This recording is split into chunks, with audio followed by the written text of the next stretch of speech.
In the heart of the city, where dreams intertwine, sisterhood's a melody, a rhythm so divine. When the world feels heavy and shadows start to fall, I'll be there to lift you through it all. In the glow of the sun.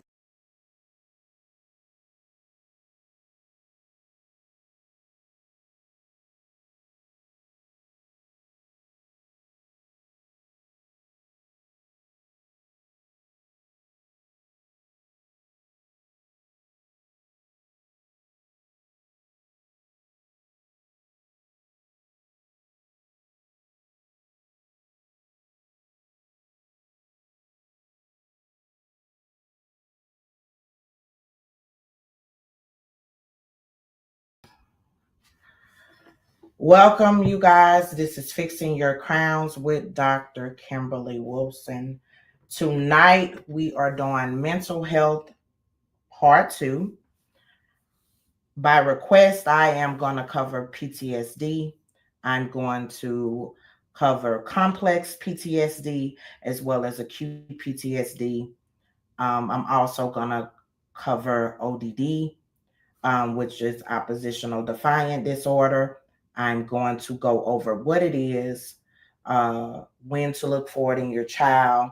I'm also going to give some treatment options for it as well as PTSD. Anyone that has had experience with PTSD, it is not just affiliated with the troops. So I will go over that as well. When you come in, please say hello. Hello, Penny J. Hello, Miss Jasmine. If anyone you know is suffering from any form of abuse, the National Domestic Violence Hotline is 1-800-668-6868. If you want to bless the host, the Cash App is there. Again, tonight's topic, this is mental health illness, and y'all, I can't talk tonight, I'm tired. But it is mental illness part 2. And it is on PTSD, complex PTSD, acute PTSD. I also will be covering oppositional defiant disorder. I will be giving the treatment options as well as what to look for in a child that is suffering from oppositional defiant disorder. If you want to talk about something that may have been diagnosed that you don't, you want to know more details about, please feel free to comment and we will be getting started. Please make sure you like, if you're not subscribed to this channel and you like the commentary, please make sure you subscribe.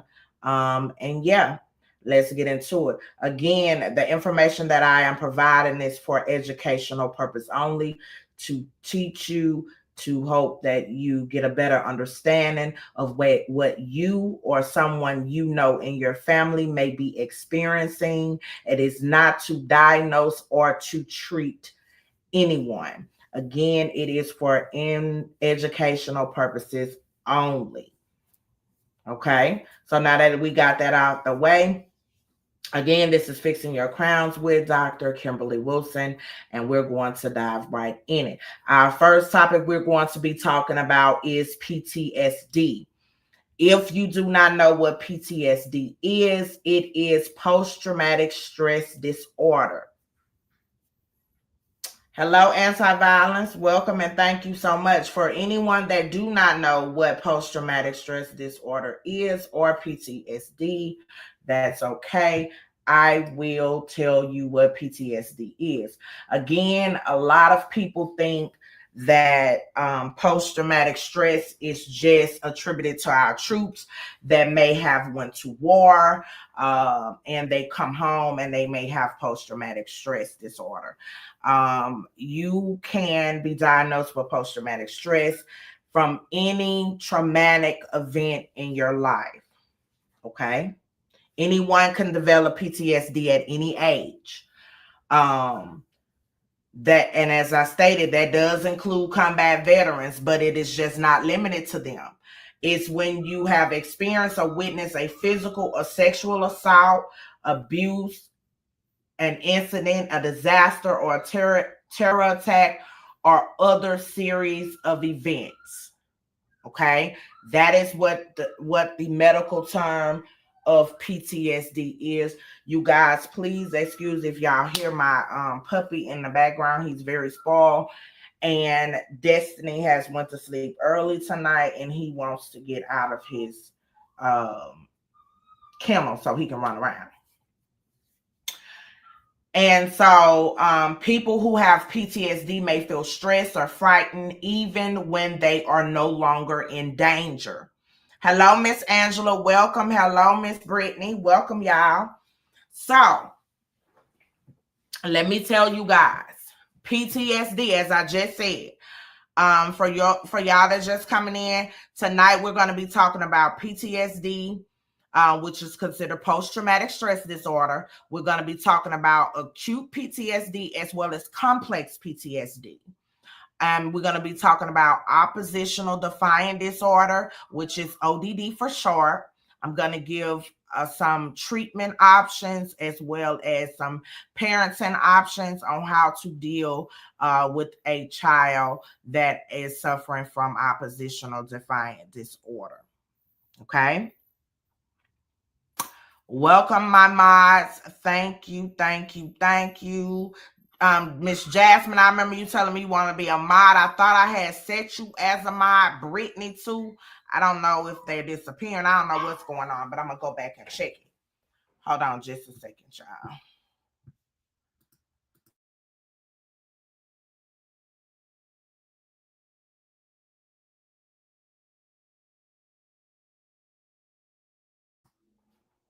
Okay, guys, I'm back.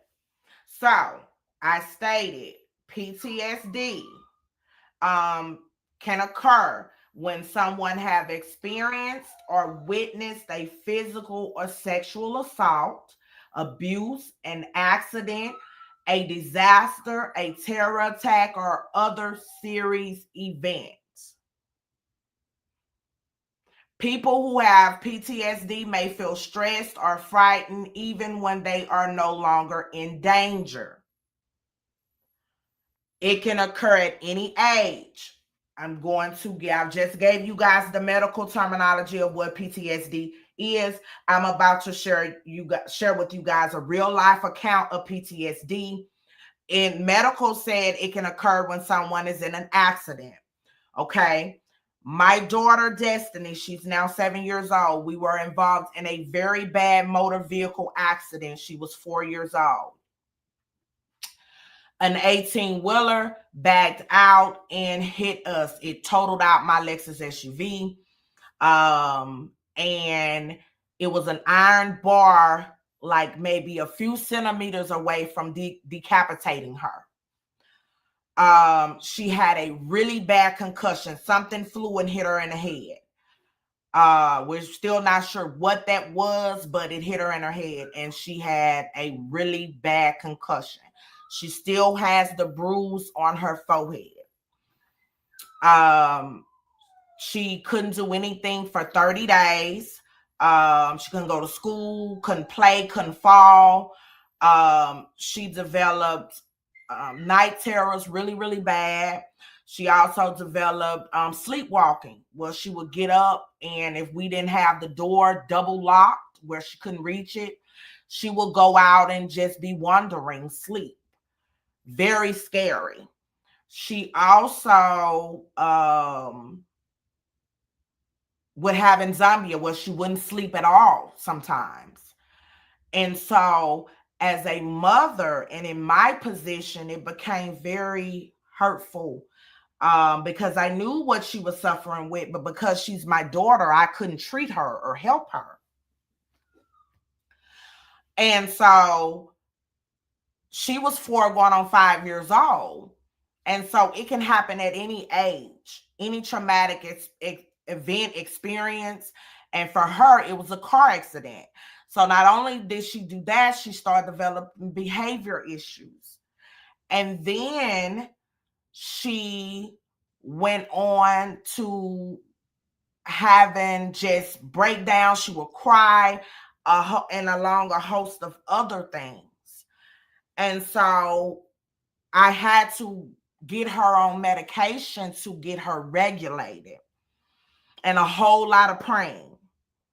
So after she became regulated and a whole lot of praying, my pastor prayed over her. I am a praying woman. I don't push religion on anybody, but I will tell you prayer sometimes is the only option. And so my pastor prayed on her, and a lot of patience. She began to show improvement. Well, the recent traumatic event she just went through, guess what has happened? Anybody in the chat can tell me what has happened now. She went on no medication, no behavior issues, sleeping in her own bed. You couldn't even tell that had happened. Well, guess what has happened now? Because it has been another traumatic event that has happened to her. Several, actually. So what do you guys think has happened since she has went through another traumatic event?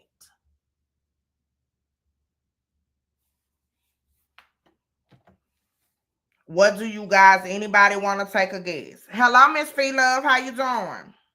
Anybody want to take a guess? Yes, ma'am. Miss Angela is correct. She has had a setback. So now she's now having insomnia, where sometimes she haven't went to sleep, where it makes it very hard to get her up to go to school in the morning. She's now will not sleep in her own bed at all. I try to get her to go to sleep. She'll fall asleep in her bed, but guess what? If I don't want to be woke up in the middle of the night, she is not going to sleep in her own bed. And if someone rings the doorbell, she's get frantic. So I said all of that to say this.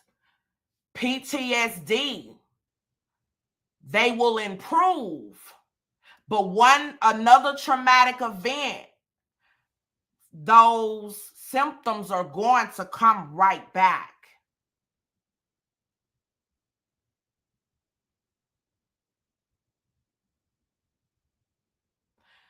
She doesn't like for you to yell. Yell kind of makes her have an anxiety attack. So when I tell you no one is exempt from having a mental setback, no one. So for the people that looks high on people, I am a licensed and trained person in the mental health field. But even I was helpless to help her. That was one of the hardest parts of my life. And so anybody can be diagnosed with PTSD. Anyone. She's now 7 years old. The onslaught of that happened 3 years ago. And one traumatic event, we're right back where we're starting. Now, she has gotten better from when the traumatic event has happened. But I still can't get her to stay in her bed. I still can't go too far without me.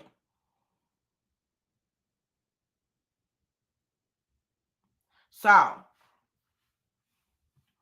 that was an example of PTSD. Do anyone in the chat know someone that is suffering from PTSD?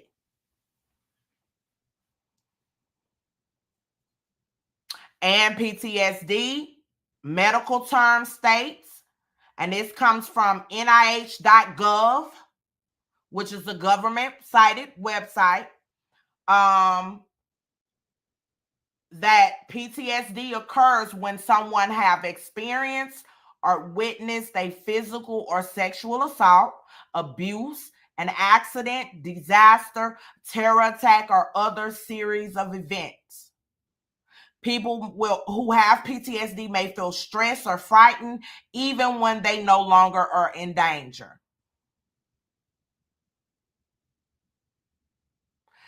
Anti-violence said because yelling and screaming messes with your nervous system.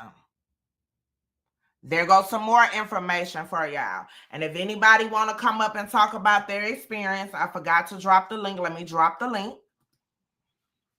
Anti-violence says because it messes with your nervous system. So there you go. If you have someone that is experiencing mental illness, yelling at them is the last thing that you want to do. But yelling at someone should be common courtesy, whether someone has a mental condition or not. You shouldn't be yelling at people anyway. That should just be, that's tied and tacky to be yelling at people.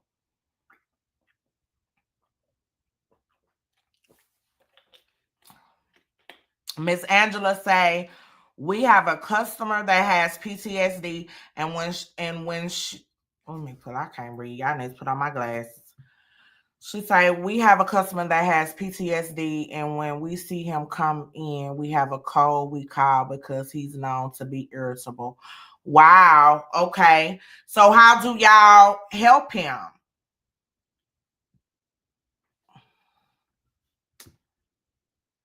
Hey, what's the word, love? How you doing? How do y'all help him, Miss Angela? She said, we can't say any spiritual-based words around him, such as God, or he'll go off. Oh, my. That's interesting.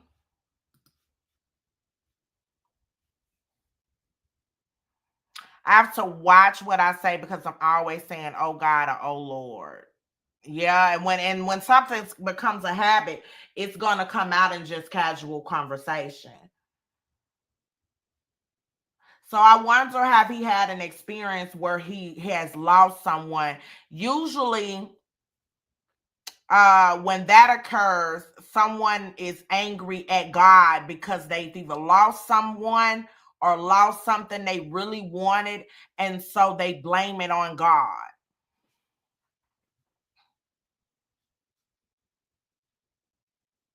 Oh, you have to let management assist them. That's the best way, because you don't want to be triggered into saying something or doing something that because if you're not trying to deal with someone that's being irate, they can trigger you to say who they, some people go off, ask them who they talking to and be ready to fight. Okay. Moving on. So, anybody else know someone or has experience with someone that is suffering or has suffered from PTSD?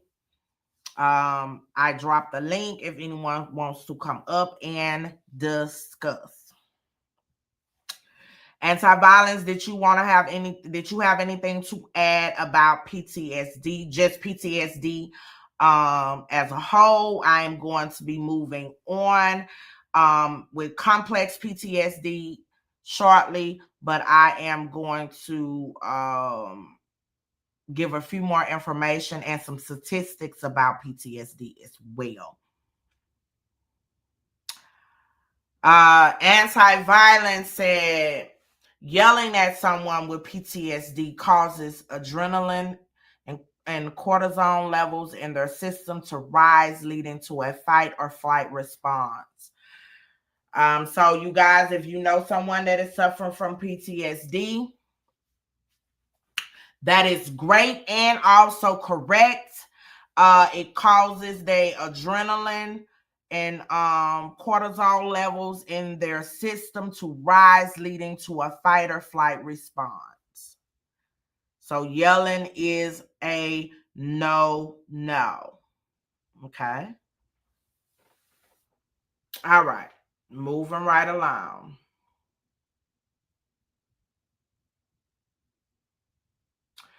So also, let me make sure I tell you guys this. Not everyone with PTSD has been through a dangerous event. Sometimes learning that a relative or a close friend experienced trauma can cause PTSD in someone. Okay? So for an example, you can be a parent and you can find out that your child has been violated, and it can cause you to have post-traumatic stress. Or you can lose a child or a parent, and it can cause you to have post-traumatic stress disorder. Okay? Just from the shock and the trauma of it can cause it. Or you can have a friend that you see is going through something, and it can cause it. It doesn't have to be solely tied directly to something you witnessed or you went through. It could be someone that you love has went through it, and it can cause you stress. Okay, statistics: about 6 of every 100 people will experience PTSD at some point in their lifetime, according to the National Center of PTSD, a U.S. Department of Veteran Affairs program. Women are more likely than men to develop PTSD. Certain aspects of traumatic event and biological factors such as genes may make some people more likely to develop PTSD. Hello, Jaquita. Thanks for joining. Hello, Protect Your Peace, love. How are you?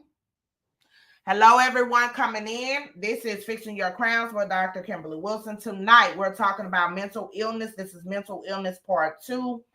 It was requested that I speak more in depth about PTSD, complex PTSD, acute PTSD, and ODD, which is oppositional defiant disorder. I will give treatment options. I will give ways to handle it and cope. Also, if you guys are needing resources, let me know. If you know someone that is dealing with it, feel free to talk about it in the chat. Or I've dropped the link. Let me drop it again. You can come up and talk about an experience that you've had with someone that has dealt with PTSD, or you yourself may be dealing with PTSD, which is post-traumatic stress disorder. Let me get this here. That is the link. Okay. Hello, Zion Facts. Hello, Miss Barbara. How you doing, love? Welcome. Please make sure, as my mom said, to like, share, and subscribe. I ate some meatballs, y'all, and it got me with some serious indigestion. My God. So yeah. And could you guys believe they say women are more likely than men to develop PTSD?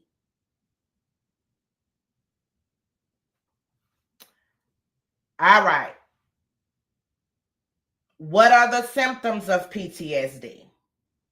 Symptoms of PTSD usually begin within 3 months of the traumatic event, but they sometimes emerge later. To meet the criteria for PTSD, yes, Miss Brittany, I'm okay. I just got heartburn. I ate some, and I ate some meatballs for dinner. I had spaghetti and meatballs, and that red sauce that gave me terrible indigestion. I'm telling you, it's a mess. Symptoms of PTSD, as I stated, usually begin within 3 months of the traumatic event, but they sometimes emerge later. To meet the criteria of PTSD, a person must have symptoms for longer than a month. Did you guys understand that? You must have symptoms longer than a month. So if someone is diagnosed with PTSD, and if you've only been having symptoms for about a week or two, and that professional diagnosed you with PTSD, scientific The National Center for PTSD has stated you must show symptoms for more than a month. That means find you another healthcare professional, okay? Go find you someone else that knows a little bit more about PTSD. That doesn't mean they're a bad therapist or a bad counselor or whatever you're seeing. That just means they may not be too experienced in the area of PTSD, and you want to go head on and find you someone else that is more experienced to better assist you. Okay. Hello, Zion Facts. How y'all doing? Everybody that's coming in, hello. I hope you having a blessed night. Thank you so much for coming on, spending a little time with Fixing Your Crowns. We are talking about mental illness, which is a very serious epidemic that is going on in our world today. It is a lot of people walking around sick and dead, literally. And I'm not talking about the people in the graveyard. I'm talking about people that you may see every day that is dead as a doorknob. And they are really walking around in a crisis and really need to seek some professional help. Some people have witnessed trauma, been through trauma, have been sexually assaulted, physically abused, or whatever the case might be, and don't have an outlet and needing someone or something to latch on to so they can get some help. So this is what my show is about, to reach people, help them, and bring them some light. So you have to have symptoms for longer than a month with PTSD. And the symptoms must be severe enough to interfere with aspects of your daily life, which means you have to have symptoms for more than a month, and you also have to not be able to do a lot that you are normally used to be able to do. As I stated, my daughter wouldn't play. We couldn't take her in a vehicle on the freeway. She did not want to be around large trucks. She will start screaming and crying. So that was a major shift in what she was used to doing in her everyday life. And that's how she was diagnosed, actually, with acute PTSD. I will go over acute PTSD in a minute because there is a difference. It's a difference in complex PTSD as well as acute PTSD. And yes, Miss Zion, it is very serious and it is not nothing to be taken lightly. And when you encounter someone with PTSD, you have to be careful not to trigger whatever the traumatic incident that has occurred that has caused them to become with post-traumatic stress disorder. Too much loud noise suddenly can alter them. Some people become aggressive, and so you have to really be careful with that. So it has to interfere with your aspects of your daily life, such as relationships or work. The symptoms also must be unrelated to medication, substance abuse, or illness. The course of the disorder varies, although some people recover within 6 months. That's around the time frame that my daughter recovered. She recovered from the symptoms. Notice it says recover from the harsh symptoms. Some it may take a year or longer. People with PTSD often have concurring conditions such as depression, substance use, or one or more anxiety disorders. After a dangerous event, it is natural to have some symptoms. For an example, some people may feel detached from the experience as though they are observing things as an outsider rather than experiencing them. A mental health professional, such as a psychiatrist, psychologist, or a clinical social worker, can determine whether symptoms meet the criteria of PTSD. I am very transparent on my panel. After my domestic violence that occurred in November, that is what I have been diagnosed with, PTSD. I'm not ashamed of it. It is something that I want to bring awareness to. I am a psychologist, but that doesn't exempt me from going through life. Life be life and for everybody, right? So it doesn't just happen to poor people, for the people that are so silly and think that mental illness just happens to people that lack the resources that some people have. It can happen to doctors, lawyers, any profession, anyone is one traumatic event away from having their mental illness altered.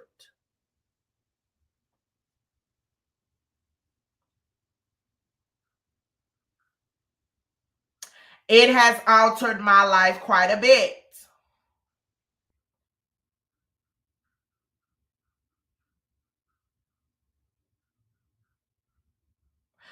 I am much more paranoid now. I don't go anywhere without my weapon.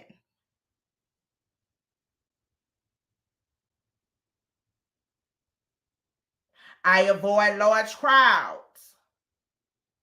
A lot of people startles me. I too do not like to be yelled at, but now I had that issue before this. Don't yell at me, talk to me the way I talk to you. But now a little bit of raising your voice gives me very high anxiety. If I hear someone yelling or cursing and loud, just irate, it's a trigger for me.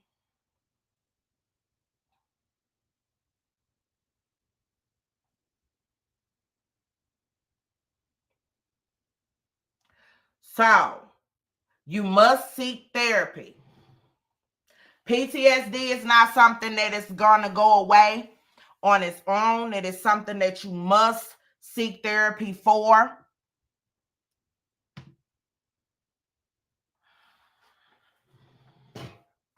Miss Brittany, I had took start. Let me tell you guys another thing. Medication is not for everyone. Certain medication, I'm gonna say that. If you live a very busy life,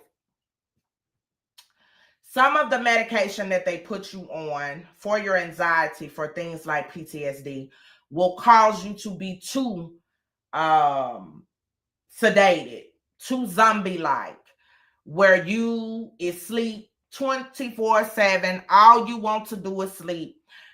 That can cause more issues. That can cause you to slip into a depression because all you doing is sitting around. You fogged out. You don't know what's going on. So make sure you know your body, your lifestyle before you agree to medication. It is alternate other therapy solutions than just medication. But again, it depends on the person. What works for me may not work for you, but I'm telling you, it is other therapist options out there that you can take, because medicine ain't for everybody. If certain instances in the medication that you're on has you where you're less able to be you than you are without the medication. You don't want to take nothing that's going to deplete you from being who you are when you were healthy. So if you wasn't a zombie in the bed 24/7, you most certainly don't want to do that when you have suffered a mental health crisis. You don't want to do that, because then it's going to compile to whatever you may be dealing with. It's going to compile on top of that. So I will tell you guys, know your body before you let someone just put you on medication. Research the medication. Learn the side effects. Learn what it will and what it won't do to you. Learn the studies. Read the studies, because sometimes they've been knew that this medication is going to have people out of their mind or cause other issues, and they'll prescribe it anyway, because they're going to get money from it. And the whole while they have you messed up. So no, I just recently ended some medication that had me zombied out. I was waking up. My friends call me. I'm asleep. It's 12 o'clock. I get up in the morning, but I'm so groggy and sleepy to take my daughter to school. I go back to sleep and I'm not waking up until it's almost time to go and get her and pick her up from school. And I'm like, wow, this particular medication was the lesser of, it wasn't an anti-somatic medication. It was something that I figured I asked for it myself. So it did me bad. You know what I'm saying? To the point, like I said, it subdued me, had me feeling like I was like somebody had gave me a tranquilizer. Miss Zion said it was too much for her sister. She couldn't work on it. Absolutely. Anti-violence say, yeah, I don't do the medication either. We have discussed that and I am doing well. Right. Some medication, you got to do another form of therapy. It is several forms of therapy out there, you guys. And so sometimes you just got to do you a different form of therapy.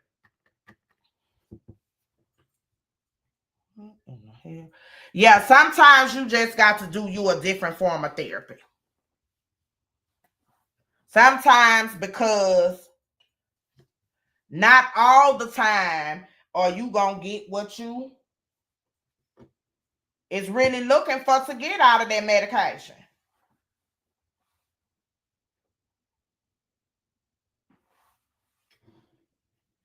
Not all the time. And so, really research it, as I stated, and check the different therapy options for what they're diagnosing you with. And don't always go with the first opinion. Get you a second opinion as well. Yes, it's always good, Miss Brittany, to read the side effects. Hello, TLC Jewels and Inspirations. How are you? Hello, Pampu. How you doing, love? Welcome everyone that is joining. And so, after a dangerous event, it is natural to have some symptoms. As I stated, for example, some people may feel detached from the experience, as though they are observing things as an outsider rather than experiencing them. A mental health professional, psychiatrist, and psychologist will help you. Ms. Zion says she has an emotional support dog. That is great that you said that. My daughter dog is her emotional support dog as well. We have papers on him. He's her emotional support dog. But with children, guys, let me tell y'all this again. If they are having some form of mental illness crisis, if they have a pet, you have to be really careful and watch them with their pet to make sure when they're having one of their episodes, they don't try to hurt their animal out of a medical crisis issue at that time, because it will happen.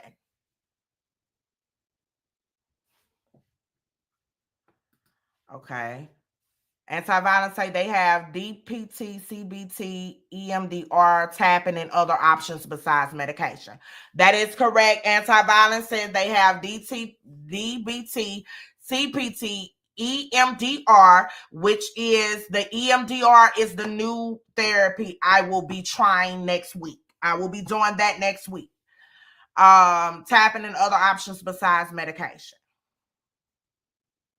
Hello, Candy. Welcome, love. Okay, Angela, love. Thank you. We will be here.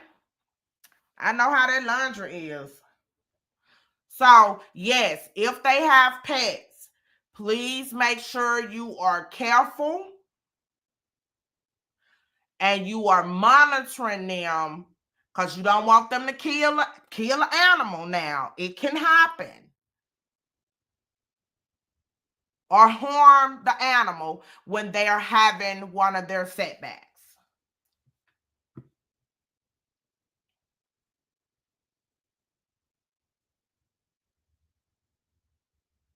Yes, tapping helps with emotional regulation, as anti-violence has said. Tapping helps a lot, actually. To be diagnosed with PTSD, an adult must have all of the following for at least 1 month: at least one re-experiencing symptom, at least one avoidance symptom, at least 2 arousals or reactivity symptoms, and at least 2 cognitive and mood symptoms. Which means with the cognitive and mood symptoms, it means whatever you see or whatever traumatic incident that you have witnessed or been through, if you see it, it alters your mood. It changes how you react. For an example, if you see something that you've been through and you start screaming and crying, it has altered your state and your mood. That is what they mean by at least 2 cognitive and mood symptoms. And that's very, very one of the first symptoms they look for with PTSD. That is the number one symptom.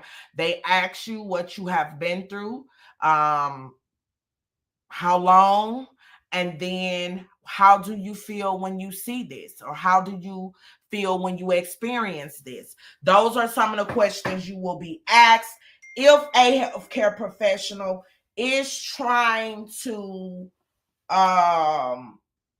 determine whether you are dealing with PTSD or not. Okay. Do anyone have any questions? Anti-violence says, wait a minute, I just showed. Tapping can help with anxiety, depression, and PTSD. It can also help with stress management, overall quality of life.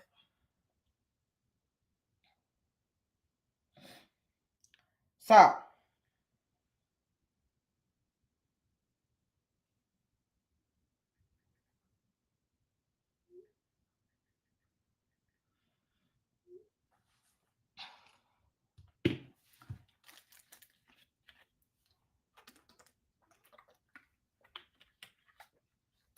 sorry, I had to drink some. I got this heartburn. Ooh. Candy wants to know what tapping is. Tapping helps you to control your mood if you are suffering with anxiety.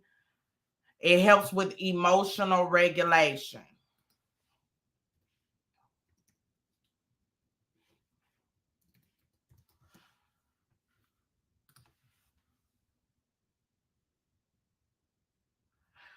If you need me to go a little further, tapping is when you tap on specific points on your body while focusing and distressing on thoughts and emotions.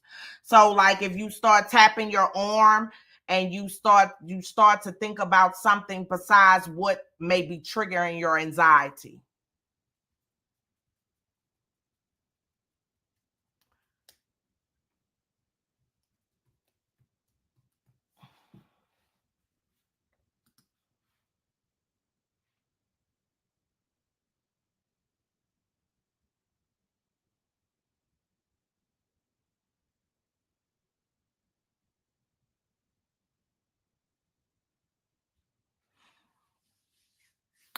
Anti-violence, you want to come up and tell them about tapping, or you want me to do it? YouTube videos, that's a great option. Let me find a YouTube video for y'all real quick on tapping to help y'all to better understand it, because it's actually a great technique. Can be used for depression, anxiety, etc. Let me find it for you guys real quick.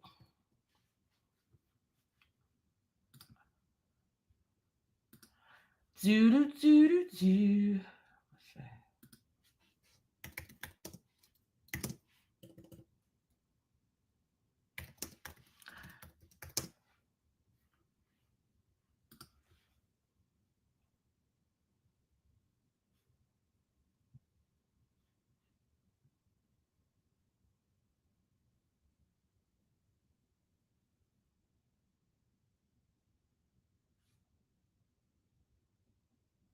Okay, I found one that's good. Let me share this right here.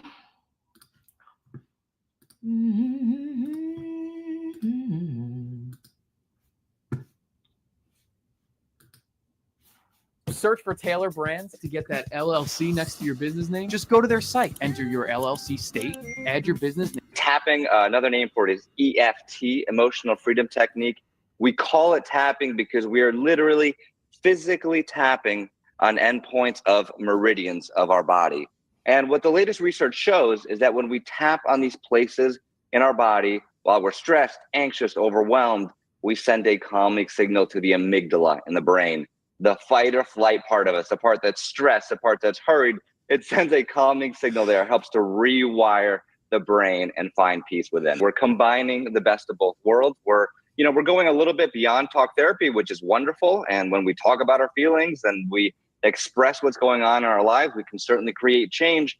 A lot of people find that they get stuck. So they'll say like, I've been talking about this issue for a decade and it doesn't seem to get better. I've been dealing with a fear of flying. I've been dealing with this anxiety. I've been dealing with this.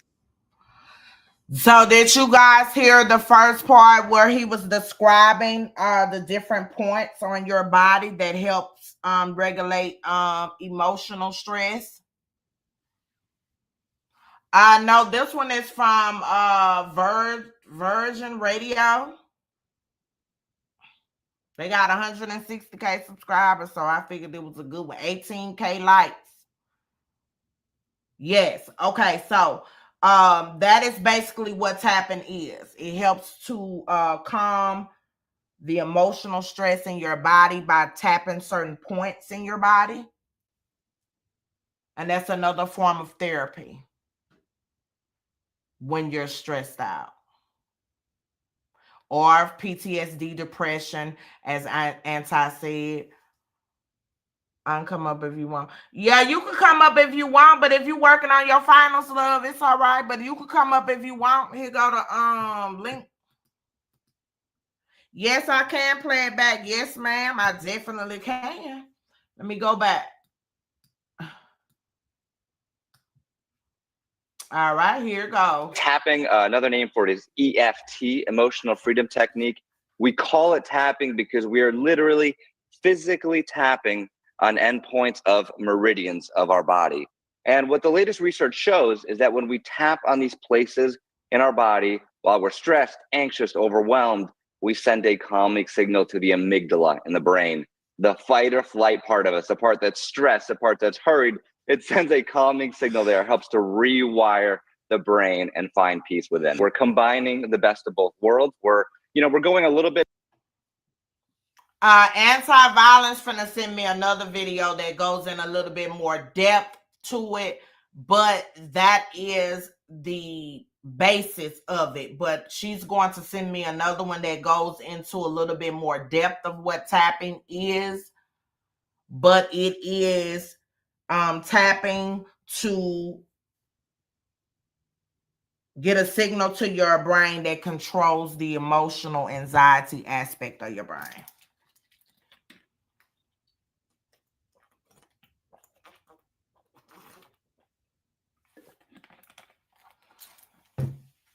So I'm gonna stop sharing this one. Wait till she send me the link. And it'll go a little bit into tapping. Tapping is a good form of therapy for you if you elect not to take medication. When you find yourself having anxiety or you find yourself,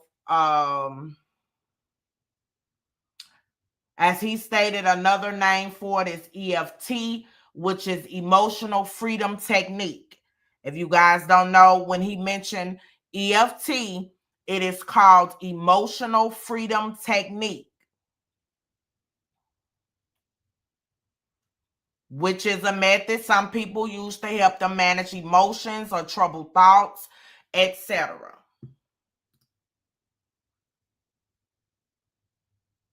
Okay, let me try to go to this. Let me copy.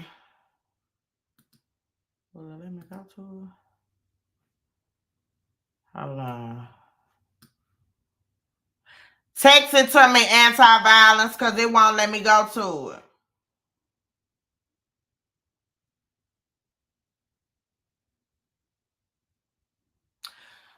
Candy says she's asking because she has anxiety and will not be doing this at work. They will probably send you to be evaluated. Well, if they try to send you to be evaluated, love, that is considered discrimination. Because if you have been diagnosed with anxiety and it is a licensed form of therapy for you, they cannot do that. They absolutely cannot do that. It is called EFT tapping.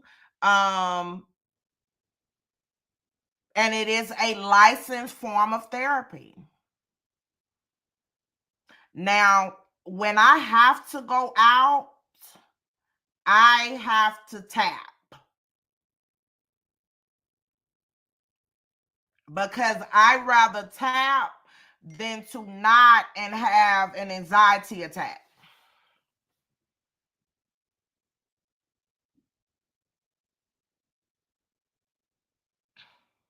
Okay, there you go. Yeah, I'd rather do it than don't. You see what I'm saying? Yeah, at home, try it at home. It really depends on your comfortability. It really definitely depends on your comfortability. So you definitely have to be comfortable doing it. Hold on. Stop it. You definitely have to be comfortable doing it, love. So I totally understand. If it's not something that you're comfortable doing out in public, definitely try it at home. But I definitely have found myself having to do it. I had to do it when I was in a post office because it was just so many people there, and this one woman was acting like she wasn't understanding what they were saying. And so I immediately had to start tapping because I felt my anxiety level rising above where it needed to be, where you start getting tingly, where you know you're about to have an anxiety attack. And at that point, it's you got to do whatever you got to do. But I totally understand. So try it at home when you're feeling high level anxiety, and it definitely will help you. Yes, try it in your office with the door closed. I'm finna show this one, guys, that anti-violence just sent. Let me share the screen. There we go. The thing, I don't own it and I don't pay any rent. It doesn't even matter where. Hi everyone, this is Nick Ortner, New York Times bestselling author of The Tapping Solution. In this short video, I'm going to explain to you what exactly tapping is, give you a brief demonstration, and let you know how you can apply it to your life. So tapping, otherwise known as EFT or Emotional Freedom Technique, is a technique that combines ancient Chinese acupressure and modern psychology. And we call it tapping because we are literally tapping on endpoints of meridians of our body while saying certain statements. It's certainly a funny looking technique. I felt it was funny and strange when I first discovered it, but it is so powerful on everything from pain relief to financial issues, to weight loss issues, to limiting beliefs about yourself, about your life, to just overall stress. Tapping is proving to be extraordinarily effective. And it works. What the latest research has shown is that it works because as we tap on these endpoints of meridians while focusing on the stressful issue, the challenge, whatever's going on in our life, we actually send a calming signal to the amygdala in the brain. The amygdala is that very ancient fight or flight response center in the brain. So we are in essence desensitizing ourselves to the stress, turning off that amygdala, turning off that stress signal, rewiring the way the brain works, the way the limbic system reacts, the way the whole body reacts to the stressful challenge. So let's have a very quick experience of it. 3 steps. Step number 1, identify what you want to tap on. One of the first ways to get started, the easiest ways I find, is to pick a physical pain or tension or stress in your body. So if your back hurts, pick that. If your shoulders are tight, you can roll around your neck and see there's some tension there. Pick whatever's going on in your body. And we've identified what we want to tap on. And if it's nothing physical, pick stress. Pick something that's bothering you specifically, something you're angry about, something you're frustrated about. So we have our target, then we give it a number on a 0 to 10 scale, 10 being highest in intensity, 0 being not there at all. So you'll say, I have back pain, it's at a level 7. And then we're going to do some tapping on it. Now we're going to use very general language just to guide you through the process, and you can just repeat after me. As long as you have the intention to focus on your specific issue, you'll get the results you want. So we start by tapping on the side of the hand. It's called the karate chop point. One hand taps on the other. Doesn't matter which hand you use, whatever feels comfortable, and repeat after me. Even though I have this stress in my body, I deeply and completely love and accept myself. We're going to do that 2 more times. Even though I have this stress in my body, I deeply and completely love and accept myself. And last time, even though I have all the stress in my body, I deeply and completely love and accept myself. Now tapping through the points. The first point is the eyebrow point, inside of the eyebrow, right where the hair ends and it meets the nose. Just tap 5 to 7 times and say, this stress. Side of the eye, not at the temple, right next to the eye, one side or both sides, this stress. The meridians run down both sides of the body. Now under the eye, this stress, so you can do one hand or the other hand or both. Under the nose, this stress. Under the mouth, above the chin, below the lip, right in that little crease in there, the stress in my body.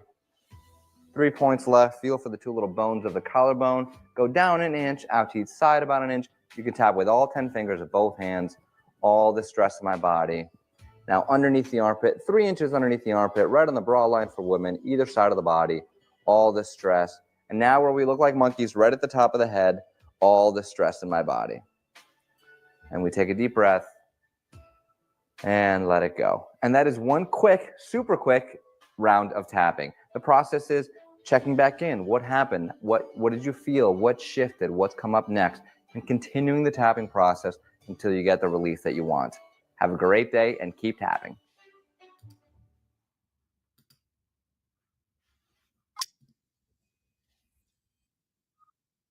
All right. Did that help clear up what is tapping? Zion said great info.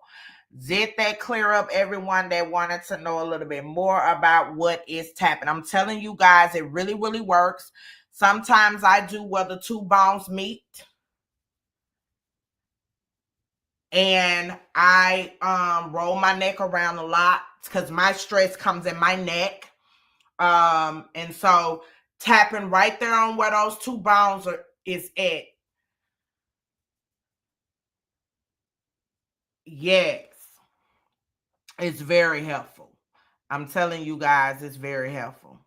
Very helpful. I'm going to talk about where would you be without stress? I'm going to play that one. Where would you be without stress? Because we all got a little stress going on in our lives. So I'm going to play where would we be without stress. It's another form of the EFT, which is emotional freedom technique. So I am going to play that. I'm going to share the screen again. Okay, I'm going to be looking for them. So yeah, whenever you out and you're feeling like Candy say she was just tapping, did it help you, Candy? Whenever you are out and you feel your anxiety coming up, like if they taking too much, that's one of the reasons I don't go in Walmart, child, because it's just too much. So if I told you there was a technique that could immediately lower your stress levels, a lot of people think, it doesn't exist, but it does. Some people call it tapping. We call it tapping as a general term because we're literally tapping on endpoints of meridians of our body. I found the technique to be extraordinary, and I've used it myself for more than 25 years. Research is showing that when you tap, you're lowering cortisol, the stress hormone. Tapping is one of the most directed and powerful ways to peel those layers away of chronic stress. It has totally transformed my life. I have seen an increase in student productivity, lessening anxiety, more focus with my students, and I know it's because of tapping. It's very valuable for me to hear. I'm really grateful for having tapping. I feel like there was a relief, like a balloon of stress that just relieved. I'm not kidding you. You have nothing to lose except anxiety.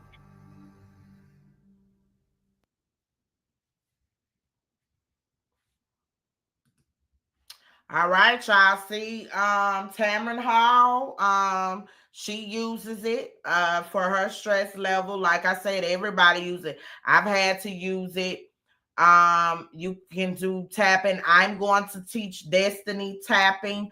I do a technique somewhat like tapping. When I see that she is having anxiety, I stop her whatever she's doing, and it's a breathing exercise that I get her to do 2 or 3 times.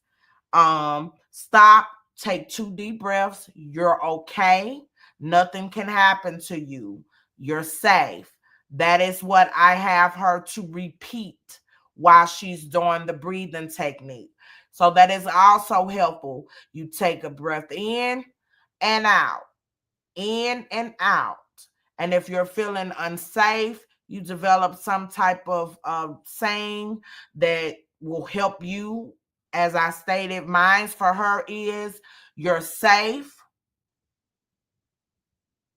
and nothing can happen to you. And once she been and did that 2 or 3 times, she's fine. Her anxiety level has left and she's fine.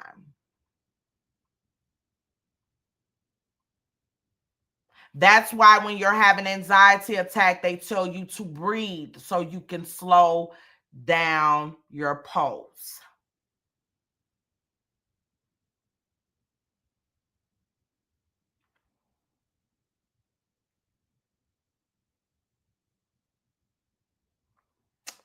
Did anyone have any more questions about EFT, which is emotional freedom technique, tapping, before I move on to more information about PTSD?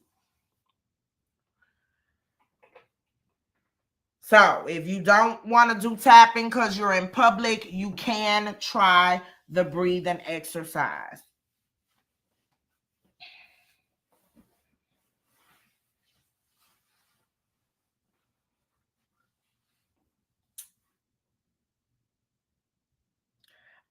Miss Zion, please pass that on to your sister.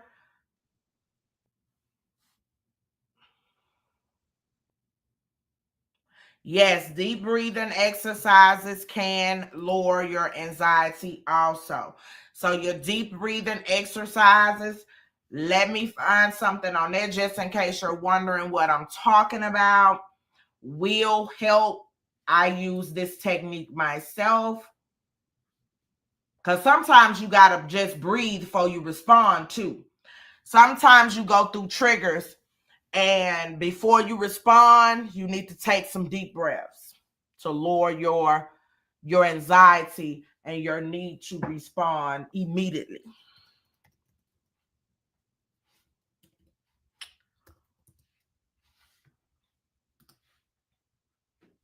Let's see what we got. Okay.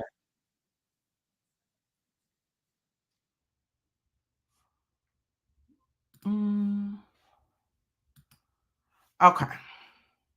Here is the breathing technique, y'all, that I'm talking about.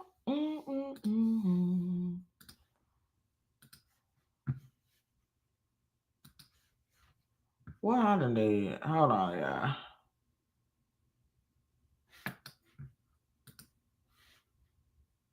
Mr. Bear, and today I'm going to show you 2 simple breathing techniques to relieve stress. So let's get started. Disclaimer alert, disclaimer alert. Before we get started, if you haven't already, make sure and click the subscribe button and make your subscription either public or let me know that you subscribe, because I always try and respond to my subscribers. So for the first breathing exercise or technique, this one is really great. It's nice because it helps relieve stress. It helps relieve anxiety. They actually use it in the military for special ops missions to help relax the military folks before they go into battle or things that will get them really stressed out and anxious. So this is just either called box breathing or square breathing. And it's kind of like it sounds. You have to use a little bit of imagery with this. So even if you have to look at something that's a box, sometimes that helps with your breathing technique. But it's really simple. And so all you're going to do is you're breathing in for 4 seconds. Imagine you're going up the square. Then you're going to hold your breath for 4 seconds. Then you're going to breathe out for 4 seconds. And then you're going to hold your breath again for 4 seconds. So you're really just making that square with that 4 seconds, breathing in, holding it, breathing out, and then holding it again. So this one, you know, if you feel like you're going to pass out, don't keep holding your breath, but it's 4 seconds, so it should be pretty doable. So I'm going to count for you instead of actually holding my breath, just so you can do it.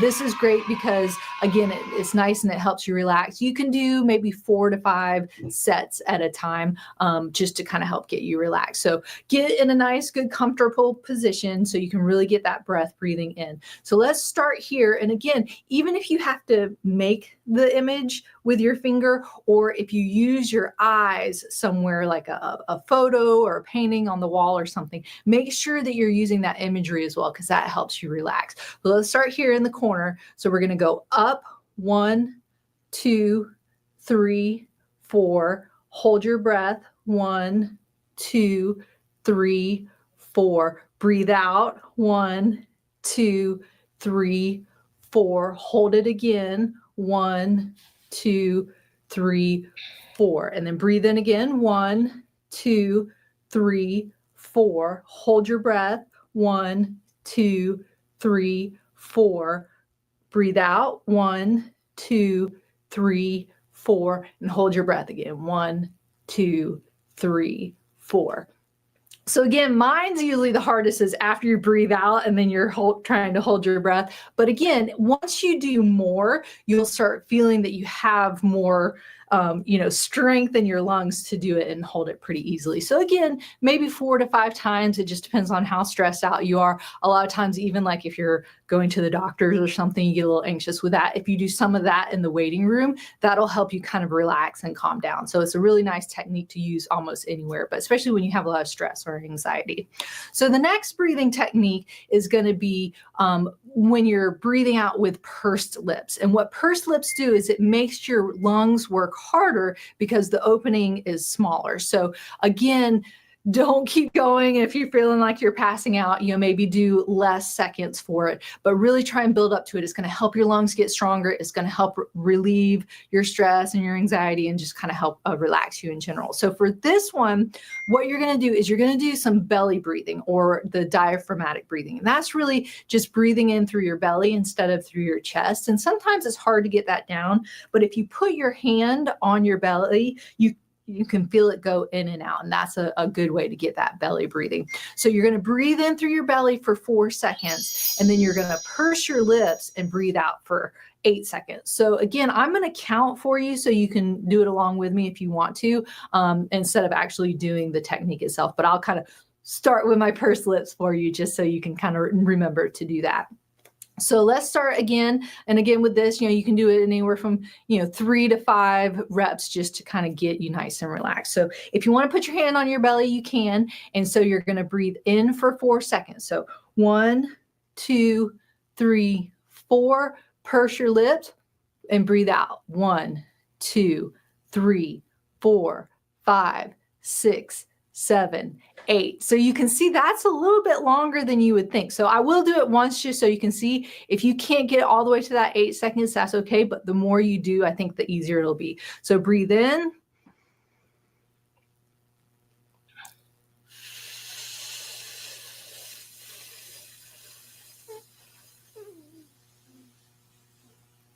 And you can make those noises while you do it too. So that was 8 seconds. And so if you can blow the whole time like me, that's great. But if you can't, that's okay too. Try and get to 6. Next time, try and get to 7. Next time, try and get to 8 seconds. But again, both of these breathing techniques, you don't have to do them back to back because sometimes it might make you feel a little bit lightheaded if you haven't done this for a while.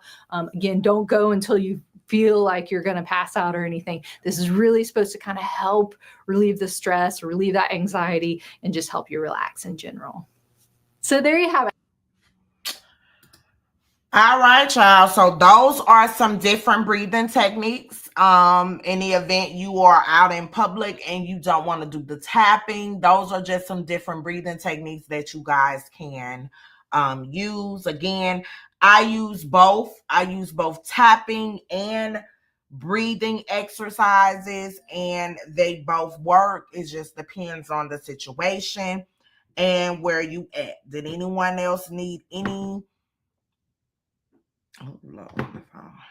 Did anyone else need any more breathing techniques, examples before I move on?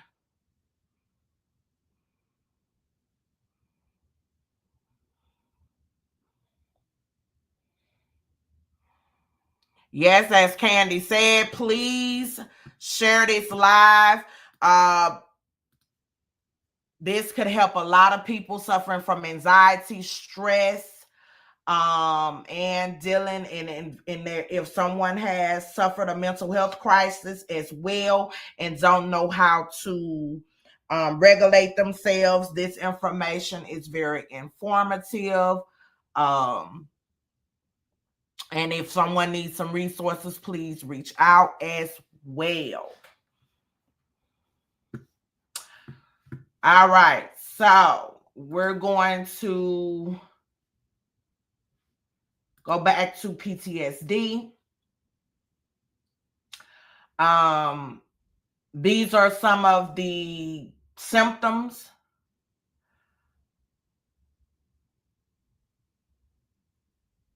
With people with PTSD, they may re-experience intrusive memories and nightmares, which means re-experiencing the trauma through flashbacks, intrusive thoughts, or nightmares. Remember, I told you guys that my daughter was having nightmares. She kept having repeated nightmares of the accident. Now her dreams are someone is going to harm us. So it depends on the event.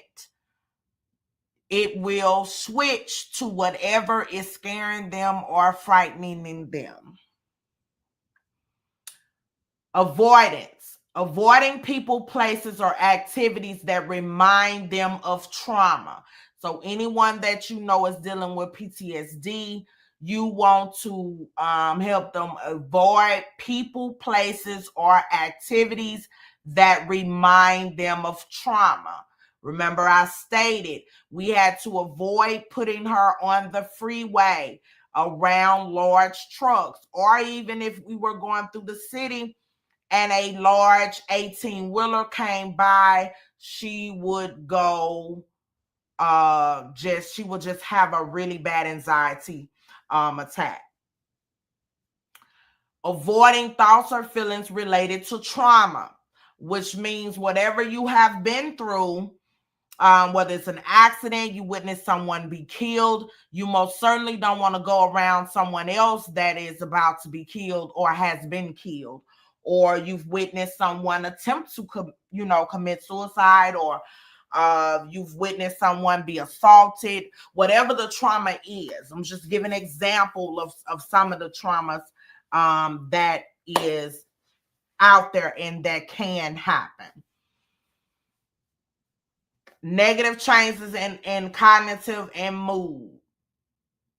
Persistent feelings of guilt, shame, of work, and worthlessness. That is some of the symptoms of a person suffering from PTSD. Difficulty trusting others or forming healthy relationships.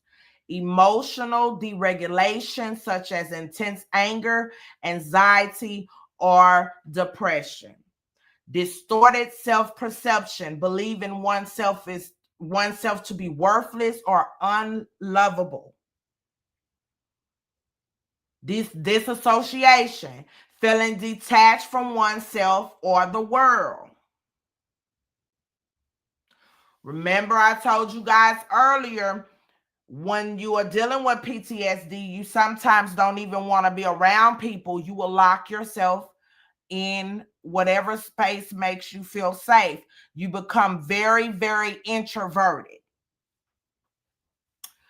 Experience depersonalization, feeling like one's body is not their own, or derationalization, feeling like the world is not real. Hyperarousal, constant feeling of being on edge or hypervigilant. Difficult sleeping or concentrating. Physical symptoms such as headaches, chest pain, or gastrational issues from the stress. Other symptoms can be self-harm or suicidal intention, substance abuse, interpersonal problems, and difficulty with daily functioning and relationships. Complex, now we move into complex PTSD, because it is complex PTSD and acute PTSD. So complex PTSD can significantly impact a person's life and cause significant distress and impairment.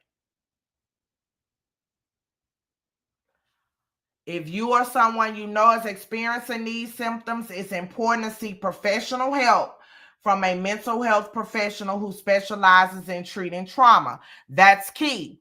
You have to make sure whoever you see or someone that you know goes and sees, they specialize in treating trauma. Because just because you a licensed therapist, psychologist, or whatever, doesn't mean that you specialize in certain areas.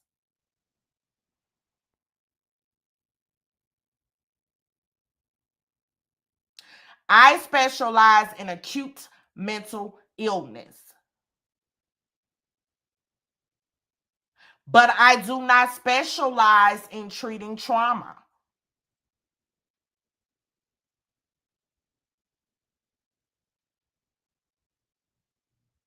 I deal with severe cases of mental illness, such as psychopaths, severe case of paranoid schizophrenia, multiple personality disorders.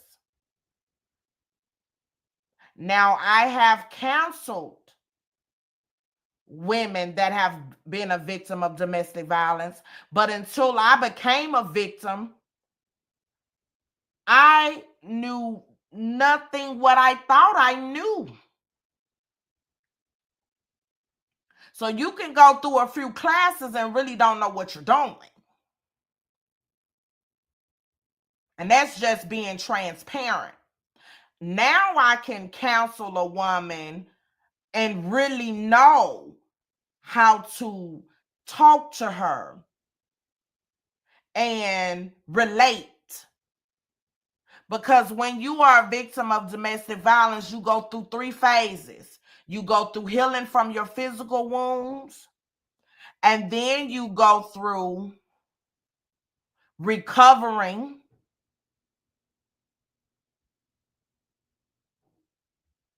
and then you go through trying to move on, whatever that means, your new reality. And I'm here to tell you guys that you can be sitting one day okay, and then the next minute you can just be crying for no reason. So anyone that has been a victim of abuse, sexual assault, there is no time frame on healing. If a person tries to tell you, well, it happened such and such, you should be over it by now, you probably shouldn't talk to them much,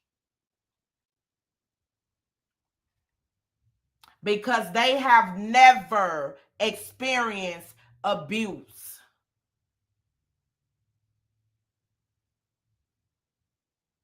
Because there is no scientific medical information out there that puts a timetable on one's healing, because you're going to go through different cycles. And again, I'm not trained in trauma. I had never experienced trauma, abuse, or anything like that. So I went through a few certification courses, but I'm not trained in trauma.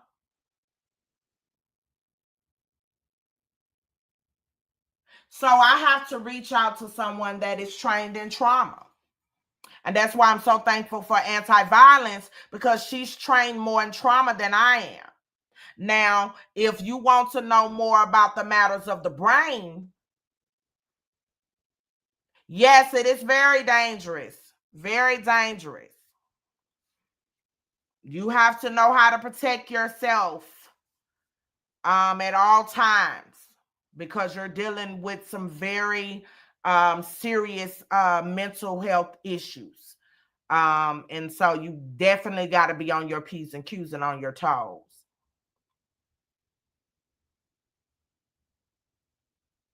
So, as Anti-Violence has stated, she said everyone in her organization, everyone in my organization is trauma-informed trained, and the counselors are trained in trauma, specifically with domestic violence, sexual violence. See, that's important. That's very important. They have to be trauma-informed trained. I never took trauma-informed training. That's not something I got certified in because, hey, I figured, I'm trained in certain areas. I'm licensed and I'm qualified. But now I know. That's why I said life is a journey and it teaches you. Now, when Baton Rouge offered that specific training again, you're going to bet I'm going to get in there, because I need to make sure I'm helping women effectively now that I have been a victim. Because it's different phases through this thing. And even the strongest mind, I said this to someone just yesterday. Even a person with the strongest mental health will, if you go through something like domestic violence, sexual assault, or whatever, you will find yourself very fragile if you're not careful. You want to go and seek you some therapy immediately.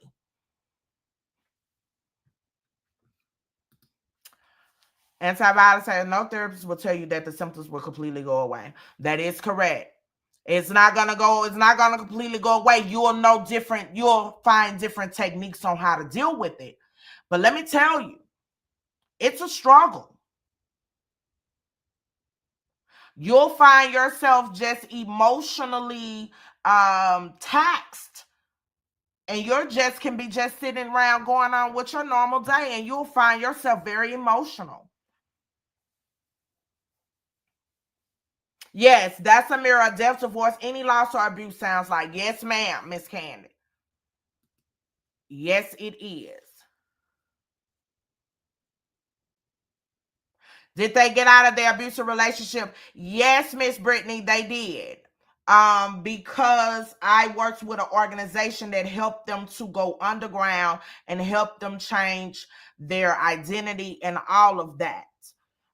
So yes, they did get out of their abusive relationship, but I feel like I wasn't giving them all that they could have gotten.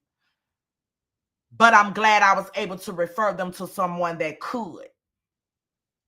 And so now I will not take another counseling case. I do marriage counseling as well, but I will not take on another case until I am trauma-informed trained. I will not, because I want to make sure I am giving them everything they need to give, because I refuse to talk to anyone that is not forming trauma-informed trained, because they're not going to know what to say to me, because what I'm experiencing is from trauma. So if you're not trauma-informed trained, you're going to probably try to diagnose me with something that's not even related to nothing about me. I'm dealing with PTSD from domestic violence. Surviving. Because let me tell you guys something. I don't care what no one say to you. When you are faced with death, when someone has tried to kill you, or you feel like your life is in danger and you survive, that take a toll on your mental health. And if you don't go seek therapy,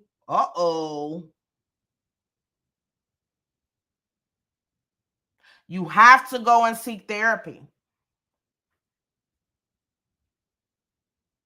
because that works on your mental health. Because you're going to be paranoid, you're going to be looking over your shoulders, it's going to be hard for you to trust, and all of that. Yes, anti-violence is correct. You just learn how to cope with it better. You just learn how to cope. Candy Kiss said, I think follow-ups are important as well. Some women get into another abusive relationship. Yes, ma'am. I have a ministry. I do a lot of stuff, y'all. Me and my sister is the founders of a ministry called Precious Queens. Precious Anointed Queens, y'all. I can't even say my own ministry. My brain tired. Precious Anointed Queens, PAQ for short. It is based off Proverbs 31:10. You may see that on a lot of my vehicles as well. And we help empower, inspire, build women and all of that. And so I do stay in contact with a lot of the women that I have helped. I make sure that they're good. They call me. I do taxes for free for people that are low income. Because let me tell y'all something. Sometimes your taxes may be what you need to get out of poverty.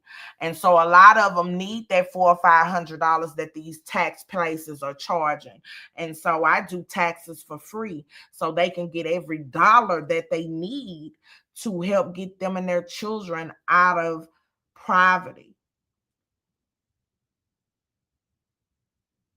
So, anti-violence said, Kim, it can be highly dangerous to go to marriage counseling with an abusive person. Yes, it is. Yes, it is. Miss Brittany said it's good that you help them get out, but yeah, that makes sense. You have to take care of yourself. Yeah, you have to. It's important. It's very important. It's very important that you take care of yourself. It's very important. You cannot pour into someone else if you're pouring from an empty cup. You cannot pour into someone else if you're pouring into an empty cup. If your cup is empty, you must fill your cup up. You cannot pour out of an empty cup. And if you are emotionally bankrupt, how can you pour into someone else?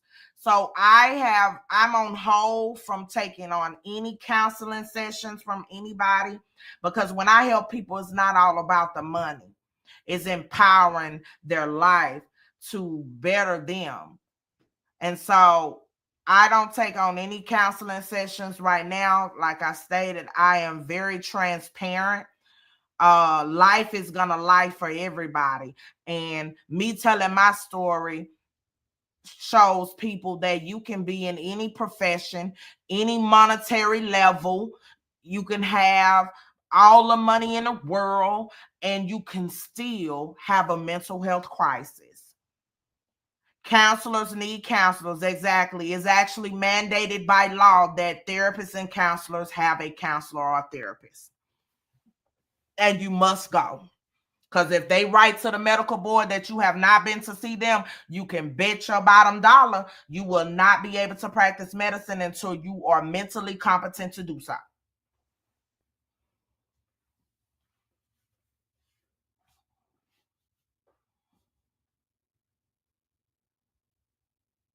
Yes, it's very challenging to break the cycle of abuse.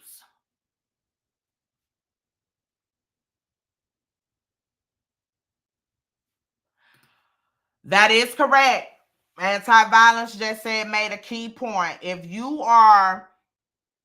I've never counseled a person that has went through domestic violence and the abuser was in there. Because they're going to automatically clam up. That's not going to be therapy for the victim, because the person that's harmed them, they're going to be scared to tell their truth. Whether it's a male or a female, they're going to be scared to speak their truth. And men get abused as well. without giving too much detail, I had a male client. His wife hit him upside the head with something, and he was in a coma for a week. He almost died. And she had the audacity to not understand why he wanted a divorce. Are you kidding me?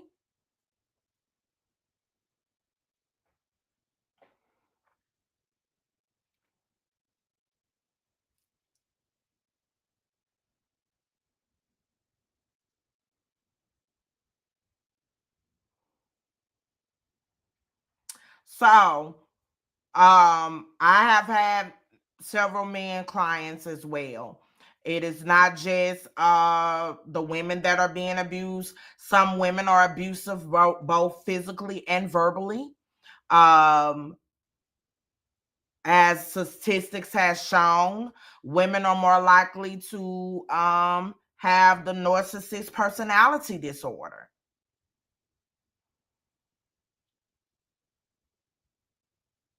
Yes, very serious, Brittany. Yeah.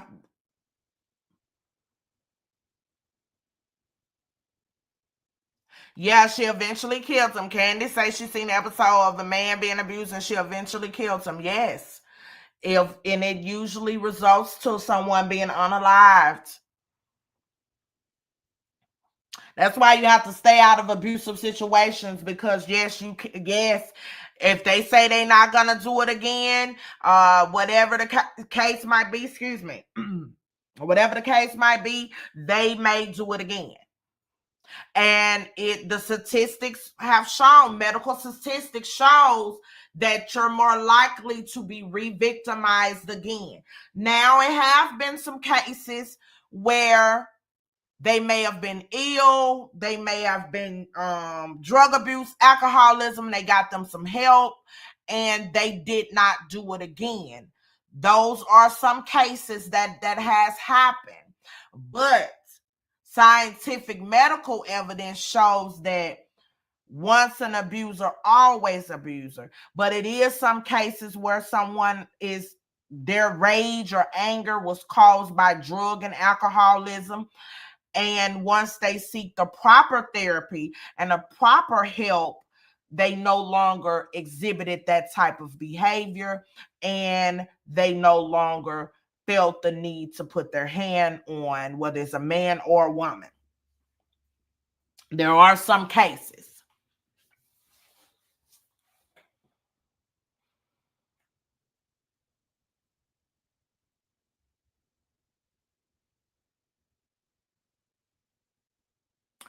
Well, Miss Brittany, this particular client was expecting him not to make it. She was already preparing to cash in on the life insurance policy. She was expecting to cash in, and then when he pulled through, had the audacity to try to work things out and not understand. Well, let's just say I wrote a nice, pretty recommendation letter to the courts for him, and it was goodbye sayonara for her. And she did do some jail time for her foolery. Okay, she did some jail time for her buffoonery.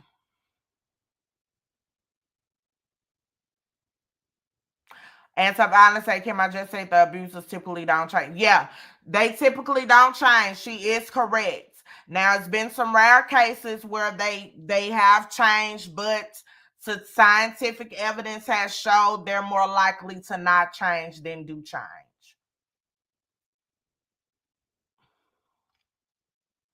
Yes. I had another situation with my investigative business. They had hired us to do something like cheaters. This is why I told my partner, we're not going to be taking on these cheater cases. We're not going to be doing it. And so we were hired by a client They were married to find out whether he was cheating or not. Long story short, found out he not only was cheating, but he was cheating with the man. And so you guys know how that ended. Let's just say that was a hot mess. And she did not take that news well. And she went all the way off, which I'm gonna be real honest. Yeah. So being in that position, and it was done. She had went out on a trip for work. She had went away for work. And this particular person was inviting them into her home, in their home. This was taking place in their home.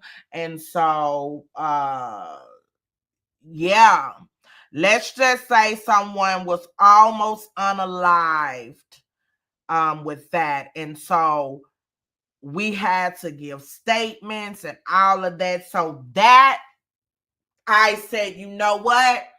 No.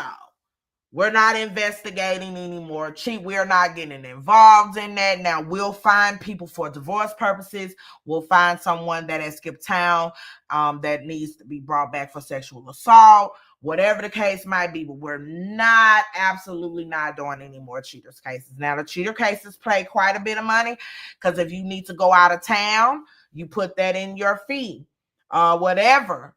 But, no, because naturally when someone find that out, particularly a woman, and you have been living on the down low and you sleeping with me and another man unprotected at that, business gonna pick up, you know. And so yeah,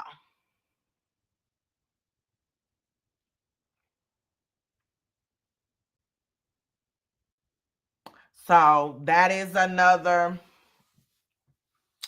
Anti-violence said, first, they don't even acknowledge that their ways are considered abusive. That is correct. That is correct. Some people that abuse you will try to act like they didn't just try to kill you. I'm telling y'all, man. Are you kidding me? They sure do. Anti-violence, they'll act like nothing happened. Like they ain't just try to unalive you.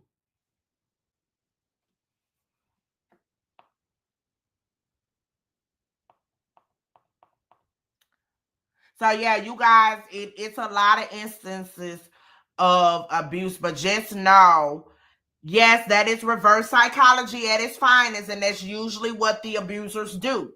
They blame you. Well, if you would have did this, this wouldn't have happened. If you would have just did this wouldn't have happened.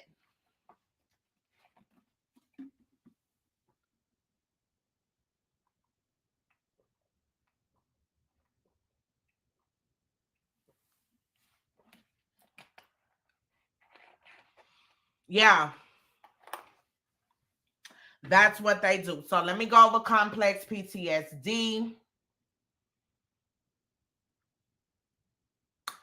All right. Complex post-traumatic stress disorder is a severe form of PTSD that involves prolonged and pervasive exposure to traumatic events. Its symptoms are more severe and persistent than those of traditional PTSD. It includes intrusive memories and nightmares.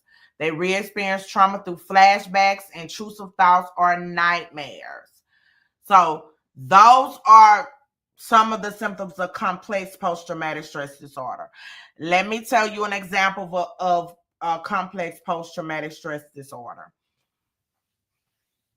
On one of my shows, we talked about, I forgot her name, the mother that had her children taking their dead siblings out the freezer. And they watched her beat them for years.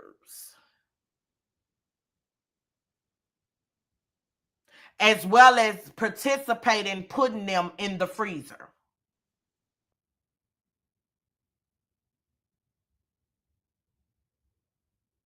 What was her name? Anti-violence. Now, the mom is a psychopath.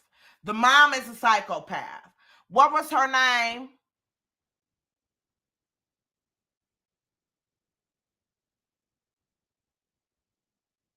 Hey, Miss Increase. I forgot her name. I'm finna take anti-violence, remember, because we studied her quite a bit. But that is an example of complex post-traumatic stress disorder. Yes, y'all. Y'all didn't see that? She about to give it to me. I'm going to let y'all see an example of what complex post-traumatic stress is. It was Michelle. Surely is Miss Increase. She spelled it with a T. It was Michelle or Mitchell. It looked like Mitchell, but it got a T in it. This is the lady that beat her children because she thought that they were sexually assaulting the youngest boy. She beat the daughter, gouged her eye out, and had you've been in. Hey sis, I hope you had a good time. That's the woman that beat her daughter because she beat the son first because she thought that he had sexually assaulted one of the children because she had been sexually assaulted. Her excuse was her mom did not help her and she had been sexually assaulted and she was not about to allow herself to be sexually assaulted. I'm about to let y'all see her surviving children is now living with relatives, but her surviving children, I'm almost sure is dealing with complex post-traumatic stress disorder. I'm willing to bet you guys that because of their prolonged witnessing of that. If you guys didn't see that, let me show you. This is an example of complex PTSD for those babies, and I pray that whoever has them has got some help for them. And here you go, y'all. Hold on. She was just too much. Let me get it.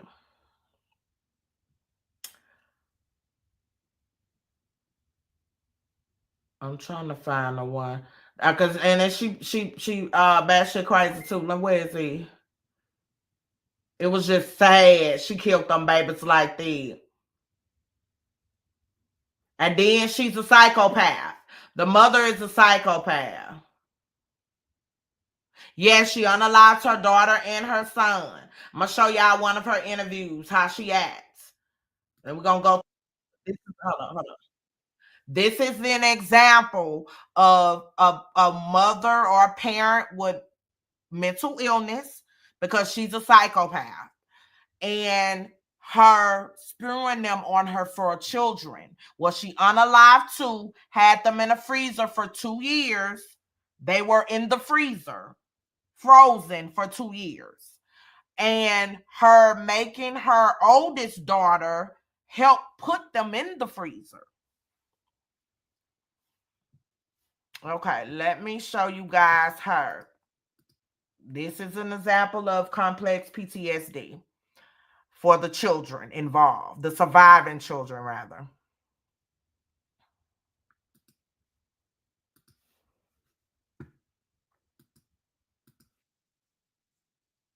Uh-oh, y'all. This woman here tripping. Every time I just be like, that just, because she could have gave them babies away. For women, we have women that's not able to bear children that would have loved to take them babies in. She didn't have to do that to them babies. She could have gave them babies to someone that would have loved them and gave them a better home. For her to do that, then torture them for a while. Her son, she watched him just die and did nothing. Can you talk me through the type of abuse that you had to suffer as a kid, You mean sexual abuse? if that's what happened?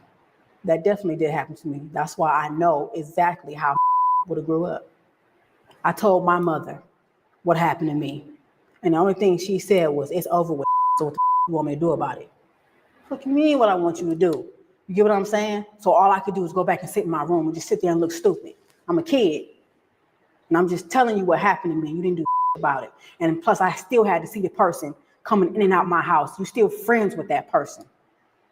So do you believe that the violent person you went on to become you were a product of your own childhood? I mean, everybody have choices, so I can't just blame all that on my mom because I'm still an adult.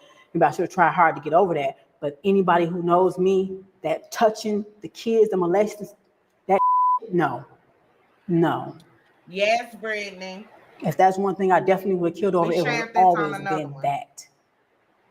It's like I grew up I even tried to talk to my mom when I got in my mid-20s. She had strokes and things like that. And I'm like, Mom, she could barely talk. You could barely talk. She had so many strokes. And I'm telling you what my problem was always with you. The hitting and all that. I just asked you to do something. The person lives around the corner on this particular time, it was just a woman named. She lived around the corner. Notice the anger she still has in her, and she's a grown adult. So unhealed trauma, this is what unhealed trauma can cause. Do you see how the darkness in her eyes and how angry she still is? And she went on with this unhealed trauma and had 4 children, and this unhealed trauma and her mental illness caused her to unalive her children because she was triggered by thinking that it was some sexual abuse going on. And so she also alcoholism, because she said she was drinking every night some vodka. You absolutely cannot mix alcohol when you're in a mental health crisis. It's like pouring gasoline on an open fire. You absolutely cannot do it. You absolutely cannot do it.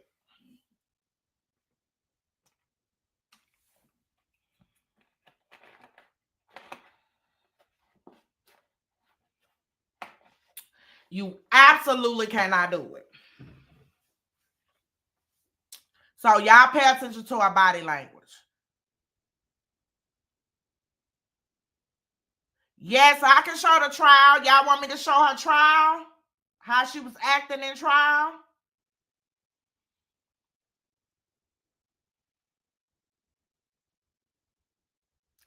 She thought that her daughter was molesting her son. Then yes, she thought it was her daughter first. I mean, her son first. Then she thought it was the daughter. Okay, I'm going to show this and then let me find, while this playing, I'm finna find the trial. You mean sexual abuse? If that's what happened? That definitely did happen to me. That's why I know exactly how would have y'all. grew up. I told my mother what happened to me. And the only thing she said was, "It's over with. So what the you want me to do about it?" What do you mean? What I want you to do?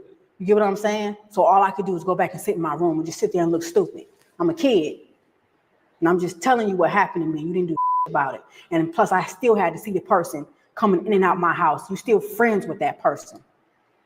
So do you believe that the violent person you went on to become you were a product of your own childhood? I mean, everybody have choices, so I can't just blame all that on my mom because I'm still an adult. Maybe I should try hard to get over that. But anybody who knows me, that touching the kids, the molesting, that no. If that's one thing I definitely would have killed over, it would have always been that. It's like I grew up I even tried to talk to my mom when I got in my mid-20s. She had strokes and things like that. And I'm like, Mom, She could barely talk. You could barely talk because she had so many strokes. And I'm telling you what my problem was always with you. The hitting and all that. I just asked you to do something. The person lives around the corner on this particular time. It was just a woman named. She lived around the corner. She want to walk around like she big and bad all day. My mama, you big and bad. Everybody's scared of you. But when I come to you with some real and I tell you what happened to me, you didn't walk your around that corner and do to that woman like a coward. So no. And this is why I say my kids knew better, because I've always told them everything that happened to me. I told them why, because I don't understand why it took me so long to tell my mom when I was a kid. You never talked to me about like this, but when I did come to you, you didn't do. So I always made sure I told my kids this. I told them what happened to me, how it happened to me, how it made me feel in detail. And I say, if anybody ever touches y'all, you better tell me. They knew. I always talk to my kids about that touching from anybody. So they definitely knew. And this is the part that really gets me. I used to tell her, rape is the worst thing you can do. Just make you. I tell her all the time. They used to make me feel like I was nothing. It made me feel like I wasn't. You turn around and you do that to my son, you knew exactly what she was doing to him. She knew exactly what the fuck she was doing to him. So yeah, I don't care what anybody think. She had to go, period. So I damn sure wasn't about to let grow up mad as hell all the damn time, can't trust nobody. When it was just as simple as, you're my mother, do something. Didn't call the police, didn't do. Just said, it's over with now. What the you want me to do about it? That's my response. Yes, so yeah, that's the problem. Yes, failed them. And this is what can happen to a kid. When like that goes. That wasn't happening to my son, period. So when I say he got closure, he got it. I know exactly what he was feeling. Even when my son was talking to me about some of the stuff, he would go like this to his face. He was like, Mom. She lying because she first beat the son thinking it was the son and scalded this baby, put this baby in hot water till his feet was boiling. His autopsy report stated blunt force trauma as well as a high fever is what killed this baby. So what she talking about now in this interview, Requiem Watch, the devil is a liar, because it later came out. So let's look at a little bit at her trial. Let's go forward since y'all want to see it. Here go her behavior. And then mind y'all, it is very sensitive for some people because she was in here acting a fool. Okay? She was in here acting a fool. Now, this particular one, it says, why I killed my kids. Y'all finna hear in here acting a fool. She is a psychopath. If I had to give her a diagnosis, me and anti-violence went over it. She is considered a psychopath, okay? So we're going to first look at this one. What did you do to Stony Blair that makes you guilty of premeditated murder? She raped my son. I intentionally killed her. How did you do that? Starting from the beginning, when I found out about what Stony was doing, it was 9 months later after finding out about Stephen. So for the whole 9 months we were in the house, she was still raping my child. I did not know that. When I first found out, after told me, I took a minute because I was not understanding, what was, that she did that to him. But I repeatedly punched her. On many occasions, my son, I told him to tell me every single thing she did to him. So as she was telling me, he was telling me more and more things that she did. I assaulted her every time he told me what she did to him. By assault, I mean I punched her. I have put a bag over her head till she lost consciousness. I threw hot water on her, scalding hot water from the faucet. Did you hit her in the head with a wooden Yes, stick? I hit her on her head multiple times, over and over. Was that shortly before she died? That was actually days before she died and the day she died. Okay. I hit on her back. It's like with her tailbone. I kicked her.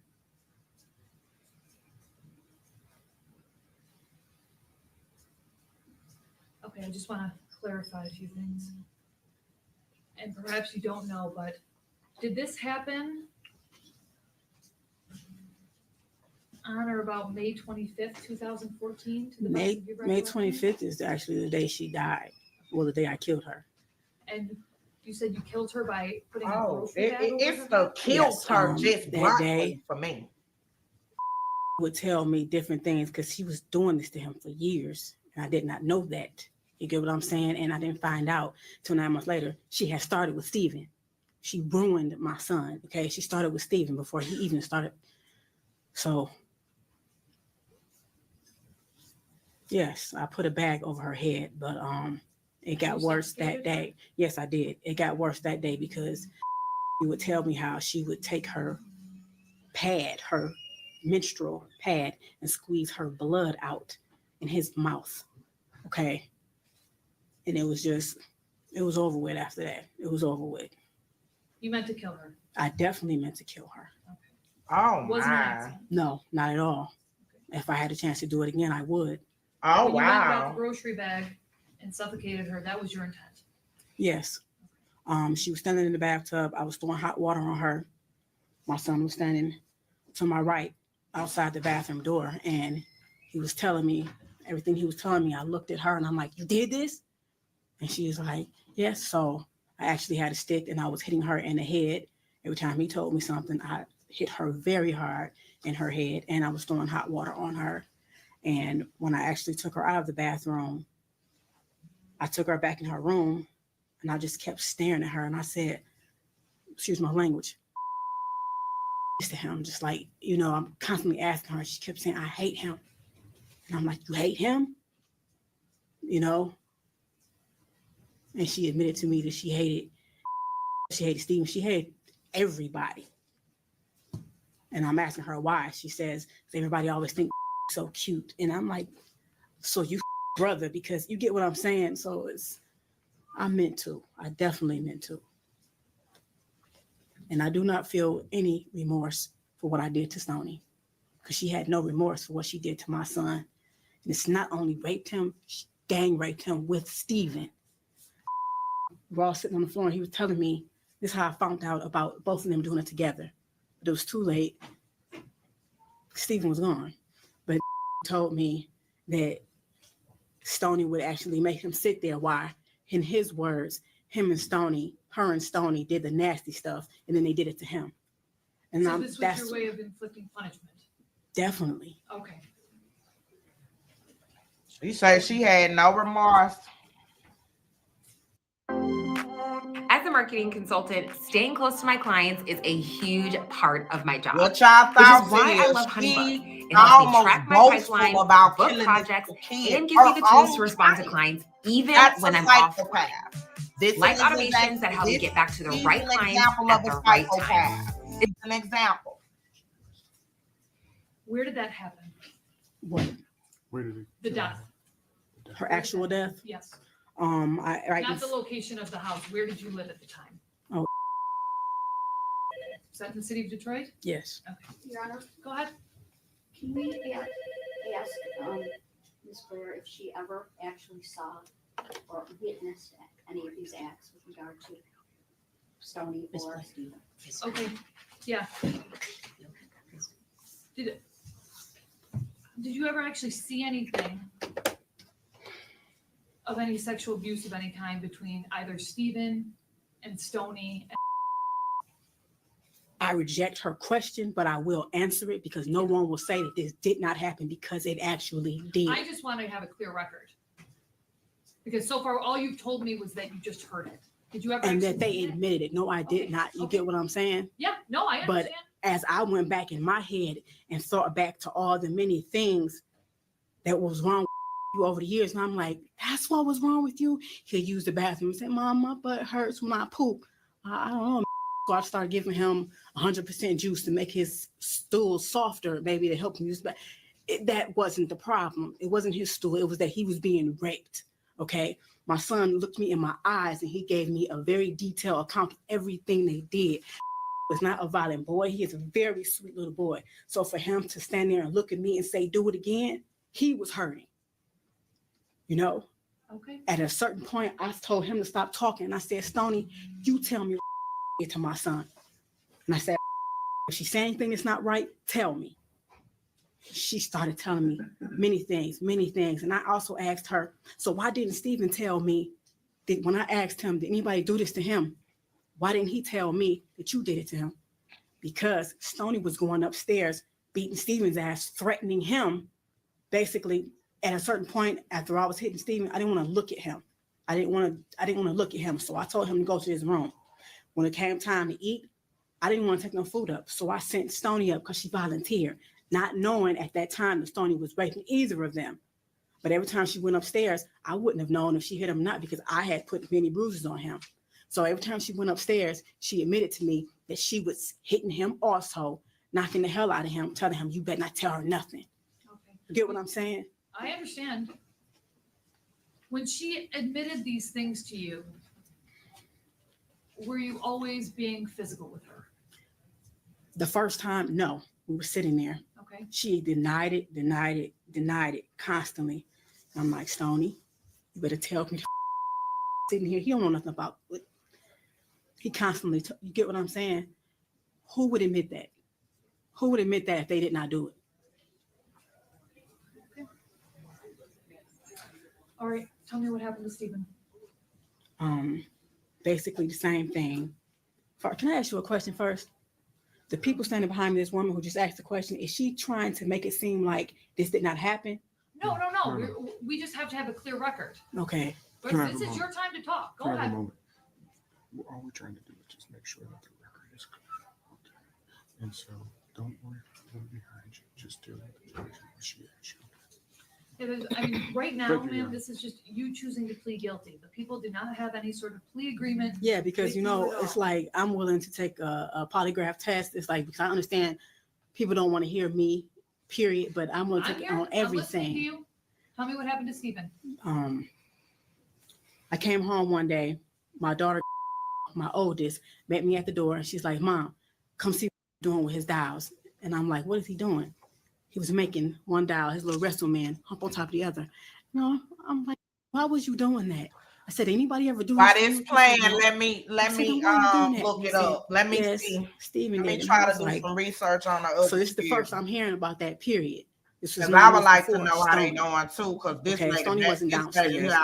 She was always in the background. I wish to God I had questioned everybody together, but I didn't. Would you say this was around August 30th, 2012? No, this was before August 30th. August 30th is when he died. Okay. This was maybe a week and a half. Before he died? Yes. Okay. So that, telling you that set off some action? Yes, I went upstairs because Stephen was upstairs in his room. And I went upstairs and I said, Stephen, you said you was humping on him. And then Stephen stood up and he looked at me, and right then I could tell something was wrong in his face because he was just like this. Any normal kid, I know my kid would have been like, what? That's not what he did. He stood up and looked at me like he had lost his mind. Okay. And it just hearing that from him had me up in my head, period. But I asked him, I said, Stephen, tell me the truth. Was you humping on? He said, yes, but that was all. And I said, did you hump on him with your underwear off? He said, no. He yelled out, yes, he did. And I just remember going in the hallway, walking back and forth, and I walked back up and I was like, you your brother? You get what you your brother. So I'm looking at them too. I'm looking at them like, what? I can't understand. So I start punching Stephen. I'm like, what the are you doing to him? I just start asking him questions. At this point, it's just spilling out. He's just spilling out. And Mom, and he's doing like this, and he do this thing almost every night. He tell me how he's not put bags over Stephen's head because I thought he in the bed. My son was never a bed wetter. Didn't know it was Stephen waking up every morning pissing on like he was a damn piece of shit. Okay. They had bunk beds. Stephen would get out the bed in the middle of the night. You would rape him in his own bed. You would pee on him instead of going to the bathroom. I'm waking up every morning thinking he was a bedwetter. So we just wash him up and go, you a bedwetter. Let's So talk about what you did to Stephen. the reason I put bags over Stephen's head because my son told me that the plastic on his bed, because I thought he was a bedwetter, he said, sometimes, Mom, I couldn't breathe. Stephen was laying on me and he had my face down and the plastic on the bed. I couldn't breathe and he was humping on my butt like a basketball. That's when I got a garbage bag and started putting it over Stephen's head. And I started asking him, bitch, you know what I'm saying? You see what this feel like? You can't breathe? You stop at that's my son. You could not breathe on top of getting raped. He was 6 years old at the time. You get what I'm saying? So I put the bags over his head. He lost consciousness. I did that a couple times. He told me that would be face down. He had stuff around his neck. So I grabbed Stephen, I grabbed a belt and I put a belt around his neck and I lifted him up. Like, do you like how this feels? Being choked with a belt. So I dropped him. I held him up until he lost consciousness as well. You were intending to... No, I did not intend to kill Stephen. No, I'm not. Listen to my question. You were intending to inflict serious physical harm, but not kill him. Definitely. Okay. Did you also punch him? Yes, I did. Multiple also kick times. him? Yes, I did. You talked about choking him. Did you also burn him? Yes, I did. Okay, how did you do that? Hot water, scalding hot water. In our bathroom, the hot water gets extremely hot. So his private area, I stood him in the bathtub naked. You my son with your, you know? So yes, I threw hot water in his genital area multiple times. Wow. Multiple times. Every time Stephen peed in my son's eyes. He put his in his ears, his nose. He peed. Even told me one time, Mom, and in my eyes, it was gooey, but it wasn't pee. And then right then, it was like, I didn't even know a 9-year-old could ejaculate. You get what I'm saying? So not only did you do that, you did it in my son's eyes. So my son had to go through all of this shit. So yes, I threw hot water on him repeatedly. Did it make him burn? Yes, it did. His skin came off. Did you His also skin make came him off. drink Windex? Yes, I did, because told me in the middle of the night he had took him in the basement and he made him drink the blue stuff from under the sink. And I'm like, what blue stuff? So I walked downstairs. He showed me what I said. You made drink Windex. And then I went back to like years before, and I'm like, is this what was wrong with him? I thought he had the stomach flu, where you vomit and have diarrhea. You get what at the same time? At that time, this is what was going around. A lot of people had it, so this is what I thought he had. He didn't. Stephen made him drink Windex. So yes, I made that boy drink Windex. Okay, I'm just trying to clarify the record. Okay, again, you knew you were seriously harming him, but you didn't intend to murder him. No. Okay. But your actions ultimately caused his death. Yes, they did. Okay. Were you Stephen's mother? Yes. Okay. He was in your custody? I don't claim him as my son now, and I do not claim Stoney as my daughter. I have 2 children. That's it. Stephen and Stoney are demons, period. Listen to my question. At the time he died, he was in your custody or care? Yes. How old was he? Stephen was 9. And again, did this happen at your house in the city of Detroit? Yes. What you did to Stephen was punishment for what you did. Is that right? For what he did to Sorry, yes. for what Stephen did. Yeah. That was punishment. All And right. if I had killed Stephen intentionally, I definitely would be proud to say I did. But I didn't. But I know all the things that I did to him, how I hurt him, I know it did cause his death. You know what I'm saying? It was like that day, the day that he died, I went in his room, it was throw up in front of him on the bed. I got him up. He said he had to go to the bathroom, but he couldn't use the bathroom. By the time we came out the bathroom, his breathing was crazy. Stephen usually has a strong heartbeat, but it was really faint, really, really faint. And then all of a sudden, he just started going like this, and I was holding him. We were both sitting on the floor, and I'm actually holding him up. He couldn't even hold himself. I'm like Stephen, doing like this, because the day before that, I actually said I'm gonna stop, because I looked in the room and like he is toe up, you know. Were you starving him at this time as well? No, I was not. I never starved him, and that's another thing that and not understanding he may have lost weight, but because they had their hands and they controlled him in every type of way, down to food. They would take his meat, basically. We didn't always eat together. I thought him and Stephen was very close. So Stephen would manipulate me. Mom, can we up in our room? I'm like, yeah, go ahead. I'm thinking that's his best friend, that's his brother. That's how he made it seem. But that's a lie. He kept up under his wing on purpose. Man, never wanted to be around Stephen. And I don't know how I didn't see that. So they would take his food. It would actually only let him eat his vegetables. So yes, when I fed Stephen, he only got vegetables and like healthy things, and it was minimal, like oatmeal and things like that. He did not get meat. You stole from my son. And actually, when I tried to feed him, my son said, Mom, that's bold. They used to take my food all the time. That's bold. You get what I'm saying? So yes. Now Stony, I did starve her. I did. 9 more months, you going and your big ass. She was 13. My son told me how she used to sit on his face, and he said, Mom, it stinks real bad. And she was, you know what I'm saying? Yes, I did. And then oatmeal is all that girl got. And she lucky she got that once a day. Stoney only got oatmeal? Is that what you're saying? Oatmeal once a day. She's very lucky she got that. I even have to hide the fact that I was giving her oatmeal for because he didn't want me to feed her, and he had every right to feel that way. Hold on, just where can we get the next one here? No. Hello, Queen. Are you wanting to leave your corporate job, but worried about losing your income or possibly risking your livelihood? To the switch it's of time emotions, to shatter y'all. that fear. The biggest question you need to ask yourself is, how do you create the bridge from job to business owner? We're talking as well, You're okay? but Okay. hold on. I just have to Listen to the switch of her emotions. This is only about 3 more minutes left in this, but listen at how she goes from very boastful to angry to resentful to now crying. She stated that the other 2 is evil. They're not her children. So she's seen them as an adversary. She's seen them as not her children, but someone that was needed to be killed. She starved the other child, burnt off. I didn't know that particular detail, that she had burnt the young boy genitalia area as well as his feet. So this poor baby was scalded from his genitalia area, his feet. No wonder why he couldn't use the bathroom. You gave him 3rd-degree burns on the lower part of his body. So she's a psychopath.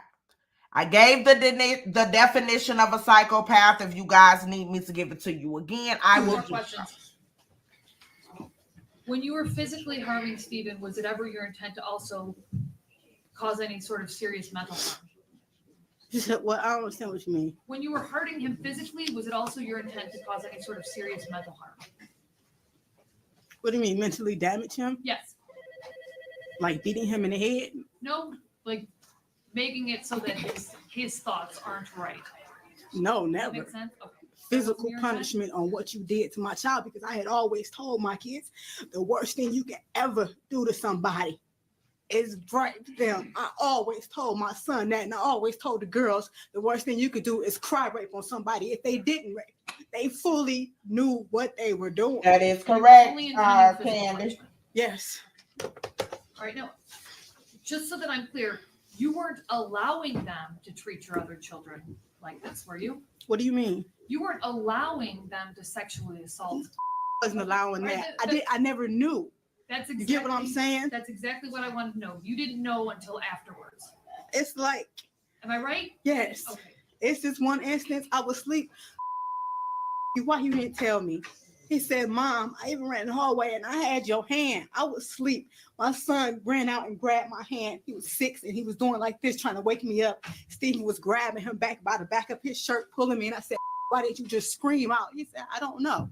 You get what I'm saying? He even had my hand pulling on me, trying to wake me up. And since I'm a hard sleeper, I didn't wake up.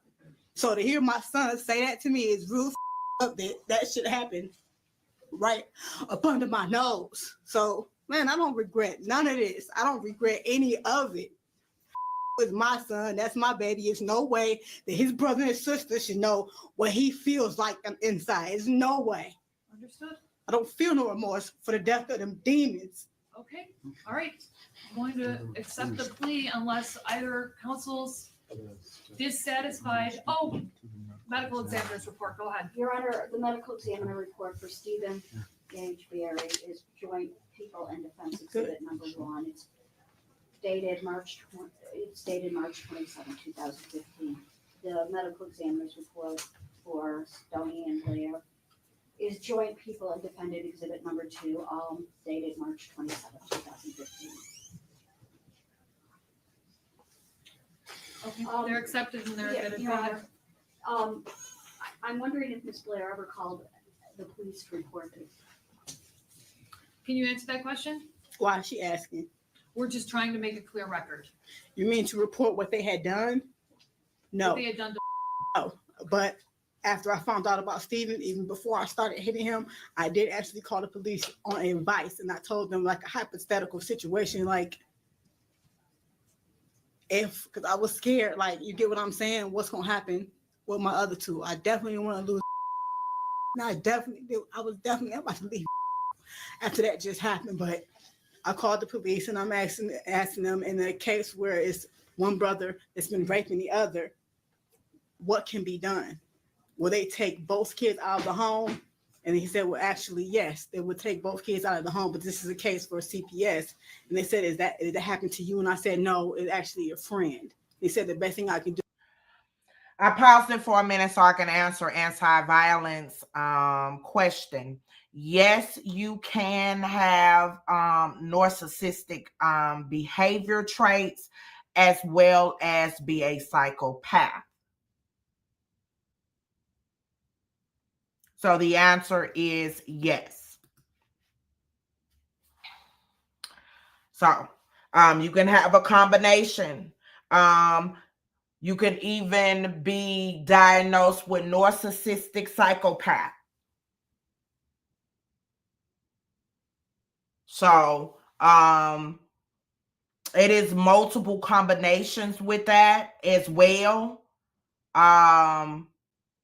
So she has a sense of arrogancy. Remember what I told you guys of one of the traits. She is admirated. She feels like she needed to do it. Grandiosity, where she feels like she did something good by killing her children because they were demons. She feels entitled to have done so. So that is all traits of narcissism, personality disorder, as well as psychopathic tendencies. But I would say narcissism, sociopath, with a combination of psychopathic behavior will be something that will go for her. But yes, you can. But you have to combine the two in order to reach the diagnosis.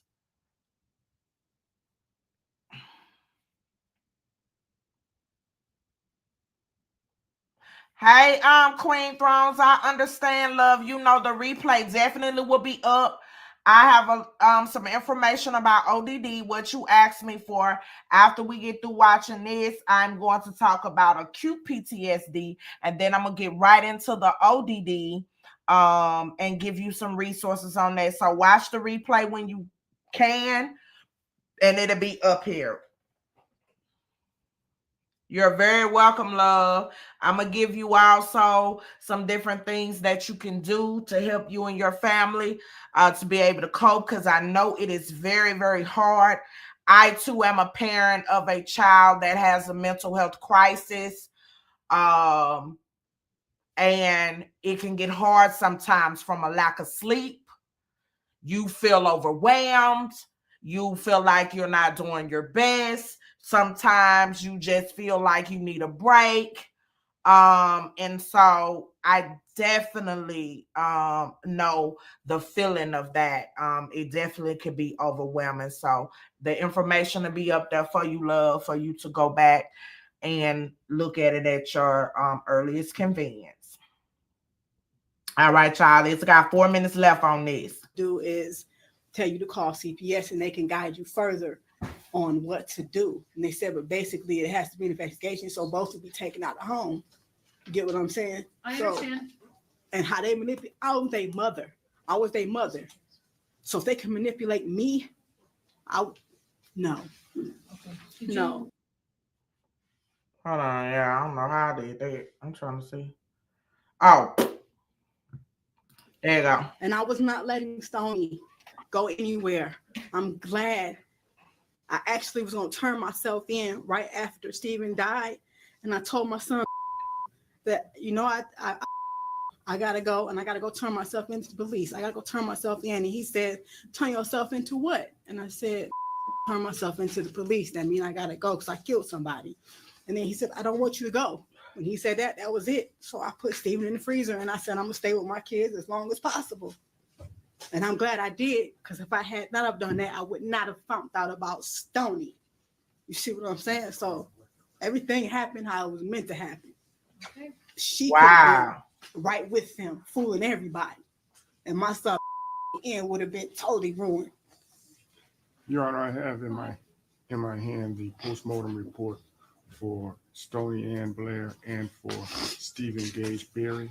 And the prosecutor and I are using it as both joint exhibits of Exhibit 1 and Exhibit 2, and we tender them to the court. Okay. I'll accept them. To help you make a determination on a factual basis.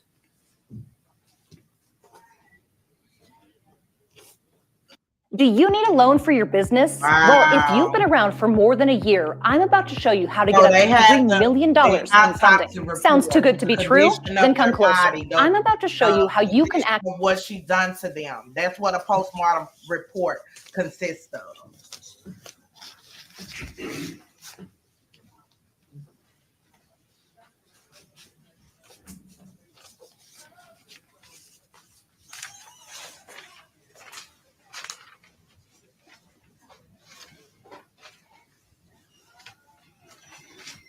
Have a blessed night, Candy. Thank you for coming on, love.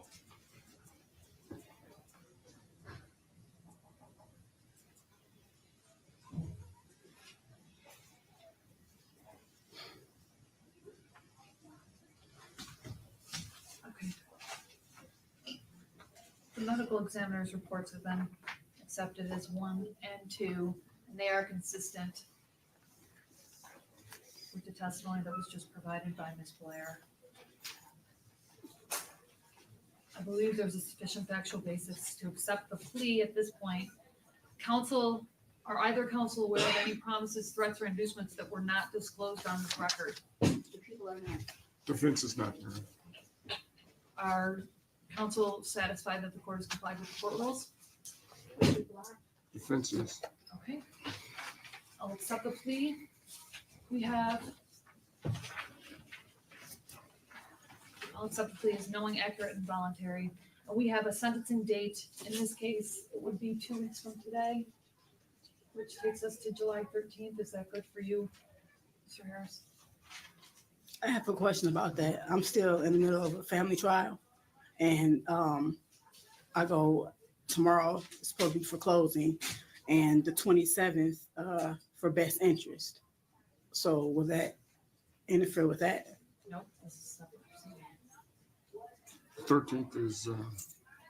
She got the nerve to be thinking it's got. Lord, I got the child. They at the end of it anyway. So she had the audacity, and I got to say, audacity, to be asking about the family court in the best interest of where the children are going to be. She doesn't want to lose custody of her other children. Lady, that is a great example of entitlement. Are you kidding me? So yes, I would give her the diagnosis of narcissism and psychopath.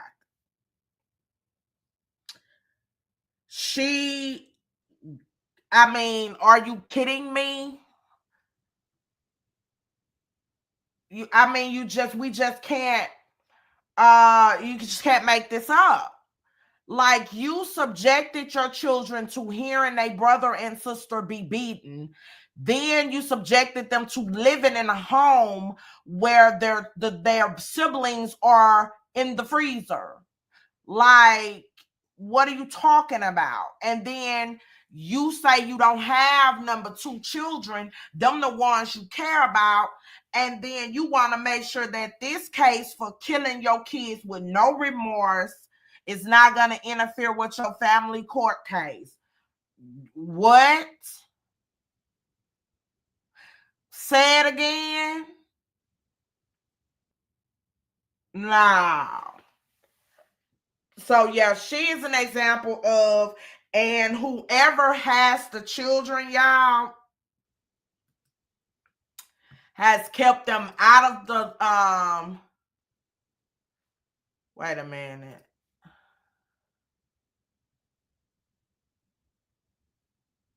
I'm looking at some. Hold on, yeah.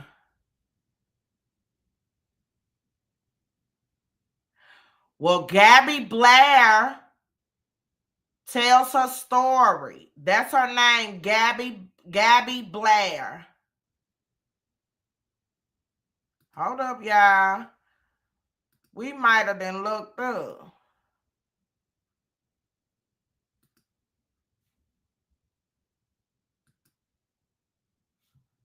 It won't play. Let me write that down. I'm going to do some more research on that because I would like to know what's going on with the children as well. Gabby Blair. It looks like the one that talked was Gabby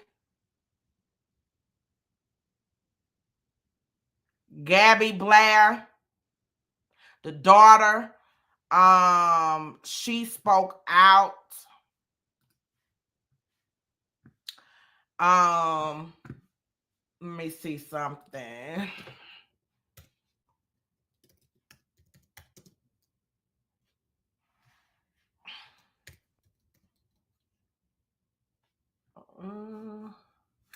Yeah, she spoke out, apparently. Gabby Blair has spoke out, the daughter. So let's see what we can find on that.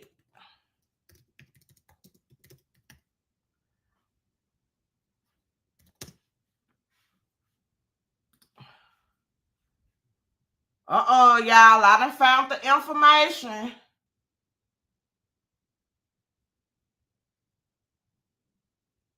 This is a trigger warning. I found part 1 and part 2. Who wants to hear it? I found part 1 and part 2 to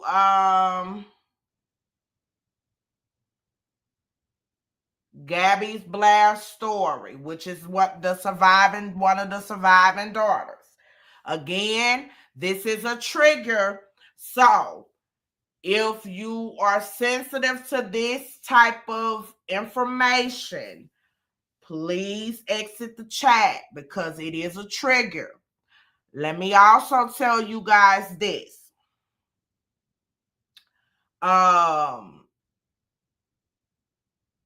We are revisiting this story because we have talked about PTSD.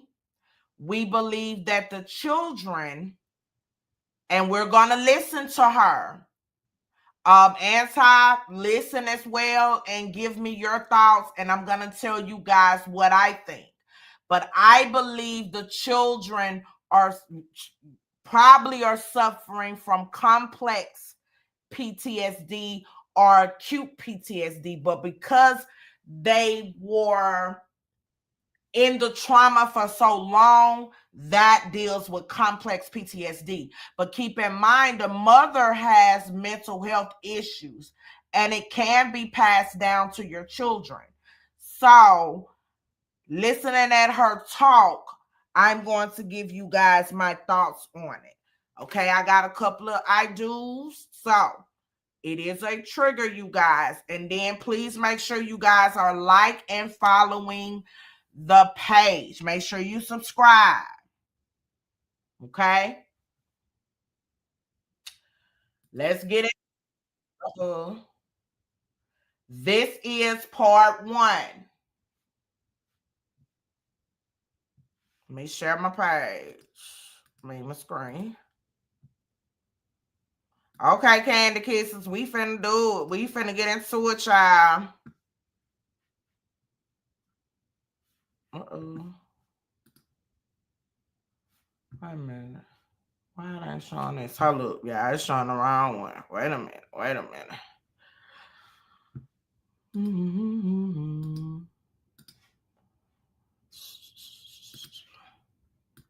There you go. There go the right one. My mom was yelling at me in the bathroom. Sit still. And the next thing I knew, she'd grabbed a gold-plated curling iron, and she'd smacked me in the mouth with it. I was stunned, and I felt what felt like crumbs, food crumbs, on my tongue. I turned to the mirror, and I stuck my tongue out of my mouth and saw a shard of my tooth. What's the matter now? Her whole demeanor changed. She just went into damage control because she had realized that she had done something permanent, and she grew concerned and worried. Soon after, someone rang the doorbell, and she had already come up with the cover story. You say your brother did that? One day, my mom was yelling at me in the bathroom. So remember, she said in her court interview, she only did that to them because she thought it was some sexual abuse. This young lady has said that her mama hit her in the mouth for no reason, and a piece of sharp tooth went in this baby tongue. So no, she was abusive to them children, and that's the story she came up with. But she was abusive to all 4 of them children, but had the audacity to feel like she's entitled to get them again. Like, are you kidding me?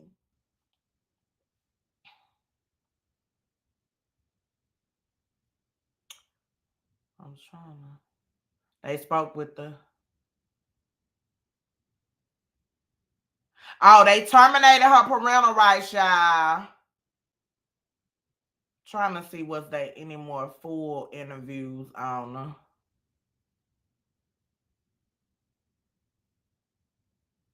She done cut all her hair off.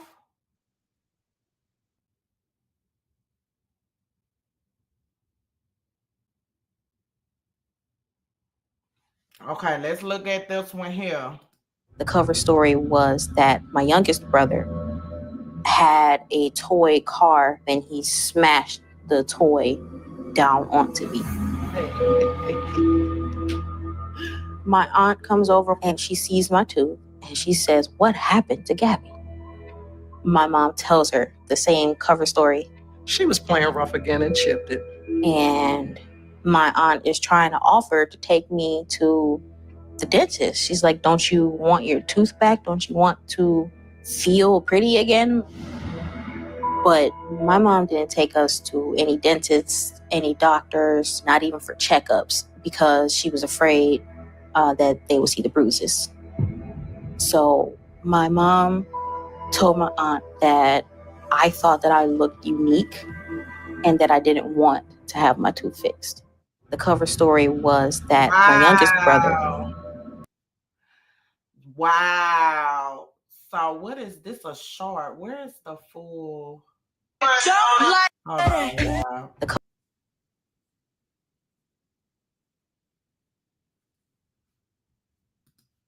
I need to find where you can get the full story. Those are just shorts. I need to find where the full story is at.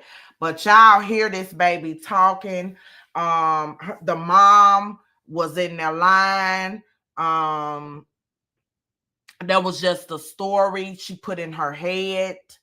Like I tell people, mental health, along with alcoholism abuse, because she stated in several interviews, she will beat them and go drink her vodka.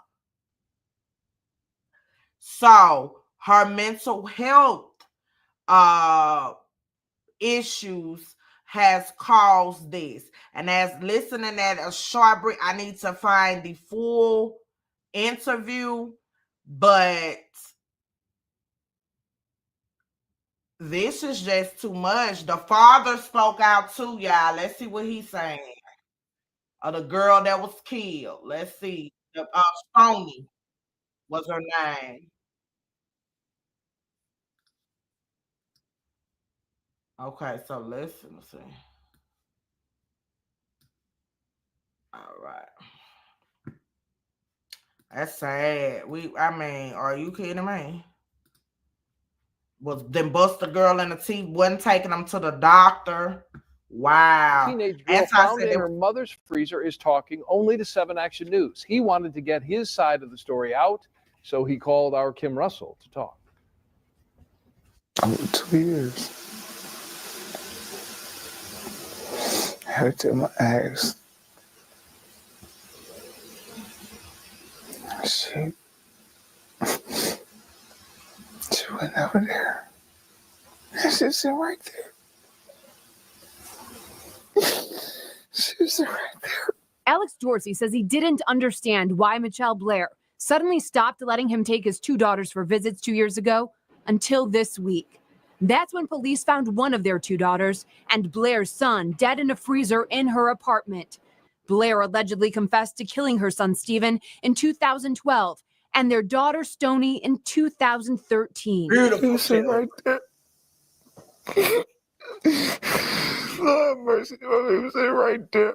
Dorsey says Blair would tell him Stoney, who would have been 15 now, wasn't home. He would talk to his oldest daughter, who is now 17, at the door. So mom said you can't come in. 7 months ago is when Alex Dorsey says he last came to this porch that is now turned into a makeshift memorial. He says his daughter's mother wouldn't let him see his girls because he didn't have money. He had lost his job. He was paying his child support until he lost his job. Oh, baby, it wasn't like he didn't. Let me say this.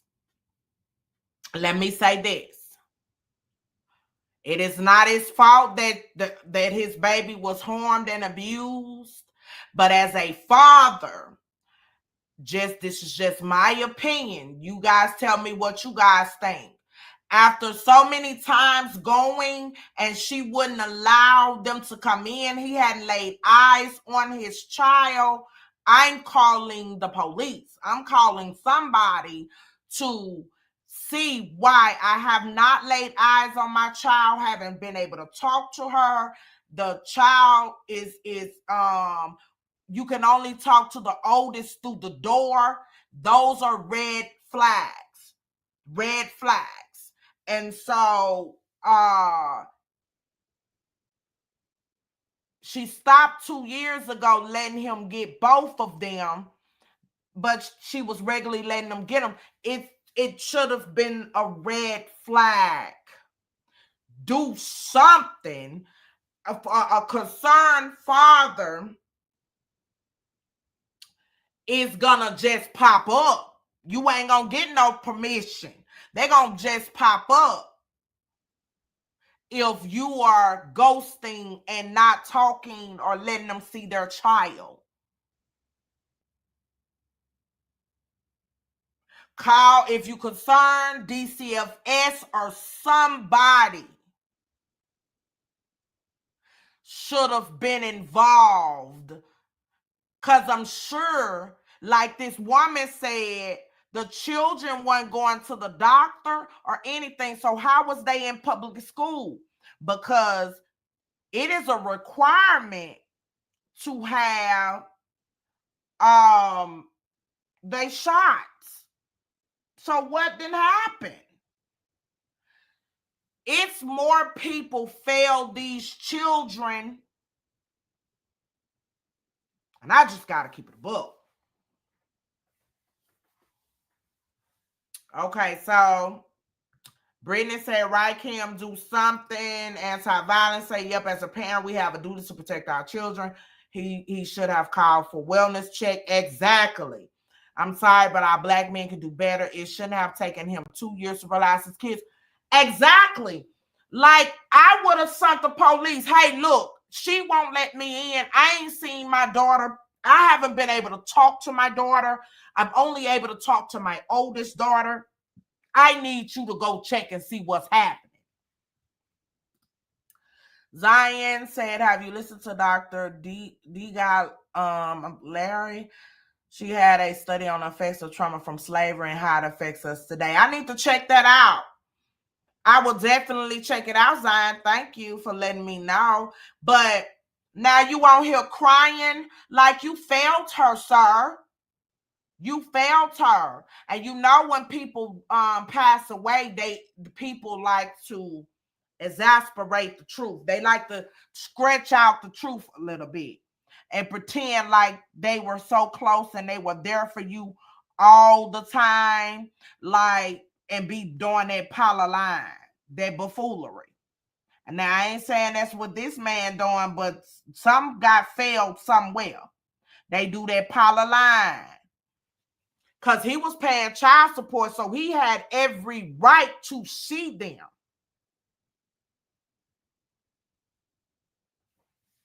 Sure did.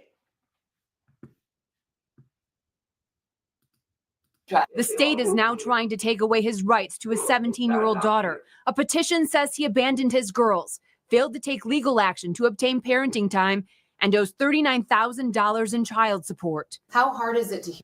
Didn't we just say that before we listen at the rest of that? I just said that. He failed to take legal action to protect them children. Like, you could not have been actively there like you on here crying and pretending like you are, because it was a fail in the system here. That was a failure, sir. Now that's guilt crying there. That was a failure. So they removed parental rights from the mother, and let's hear that they removed parental rights from him. Hear them say you should have done more. It ain't hard at all, because I already know I'm supposed to do it. One moment, this Detroit man is angry at the state. He says his family reported concerns to CPS in years past, but it only caused problems as the kids were given back to their mom. The next moment, he is full of regret, wondering what if. It's my fault. It's all my fault. Blame yourself. It's all my fault. Yes, it is. One thing Dorsey wants his surviving daughter, who police say endured years of abuse, to know. It's not my fault. It's not my fault. In Detroit, Kim Russell, 7 Action News. Today's actually a really exciting day because we got to I'm sorry, sir. I know you lost your baby, but I have to keep it 100 as a professional. It was a failure for you to protect your children. It was a failure because CPS, as you being the father on record, because you paying child support, I know CPS couldn't have been called as much as they're saying they did, because they would have definitely found the children in the freezer. Because when they come out on a welfare check, they're going to open up the fridge and the refrigerator. I know this because in order to get my hours required for my master's degree, I had to get human service credit hours. So I took a job with the state. And I was a child welfare investigator. When we go out, we have to make sure that there is electricity, running water, they have a warm place to sleep, and it is adequate food in the refrigerator. And so they're going to open up the refrigerator and the freezer. So, no, sir. CPS was not called out as much as they're saying they did, and the kids was given right back. These kids had bruises. This baby just mouth was bust all open. And you seen she say she wouldn't even take them to the doctor to hide the bruises Baby, CPS gonna ask them to hold out their hands, show their arms, show all of that. So he said they were called, but it was caused problems because they were giving right back. Well, what kind of problems? And then the police reports, they reported no numerous CPS calls at all. I do feel bad for him for the loss. I can genuinely tell he's really grieving and he's really hurt and he's dealing with some remorse. But he may have some underlying issues himself, you know, to have to been and got with someone that you can clearly, just from a conversation with her, tell that she's in a mental health crisis. So he may be dealing with some mental health issues as well, or she's a drinker. They may have bonded over drinking, because you can clearly tell that she is struggling with some mental health issues, and he may be as well. And that's why he may not been as quick to react or see the warning signs, and some alcoholism as well.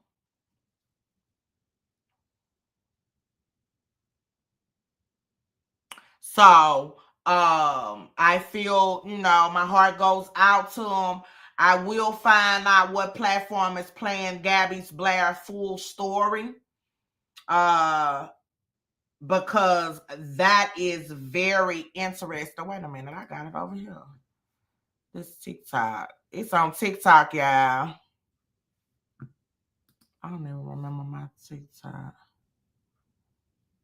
Hold on, y'all.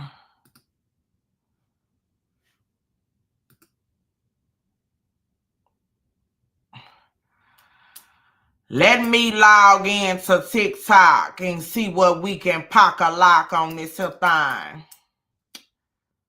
All right, we got it. I got it open now, y'all.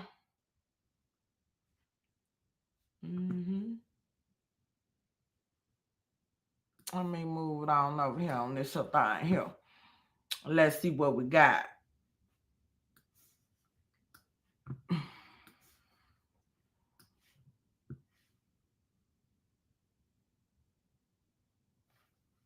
Part 3. Okay, here you go, y'all.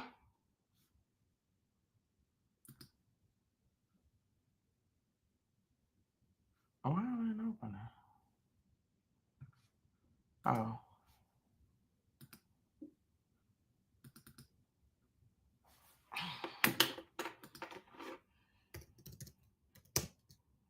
Hold on, y'all.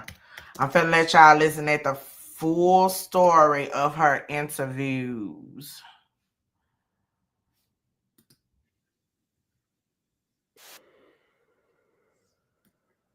Okay. Here goes something else. Lord, have mercy, Jesus. This woman, Lord, and that's all I can say is Lord, have mercy, Jesus. Oh, that's why this type of stuff right here, y'all, make you appreciate your mom. Okay? Make you appreciate your parents from what these children went through. Here you go, y'all. I didn't fear that I would die. I felt that it would get worse. But I didn't think that I didn't start fearing for my life yet.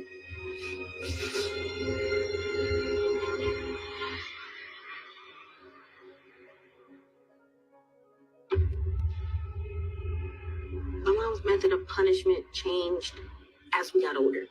I think that she started to see us as more of a challenge or more of a threat. So the punishments had to be more severe. My mom would have different forms of punishment depending on her mood. So for a while, there was an extension cord phase. Then there was a belt buckle phase. She would have us touch our toes. And she would just slam the belt buckle down on our back. And she would make sure to hit our backs and miss our legs and our arms. And that was so we could wear short sleeves and shorts. She said she was really paranoid about child protection services. If one of us were being beaten, my mom would make the rest of us watch TV, and we had to pretend like nothing was even happening. Mind your business. It was hard to focus on a TV show when you can hear your sibling being hurt behind you. I don't know if she enjoyed it. When I look back on it now, sometimes I think she did, but in the moment, I just saw rage.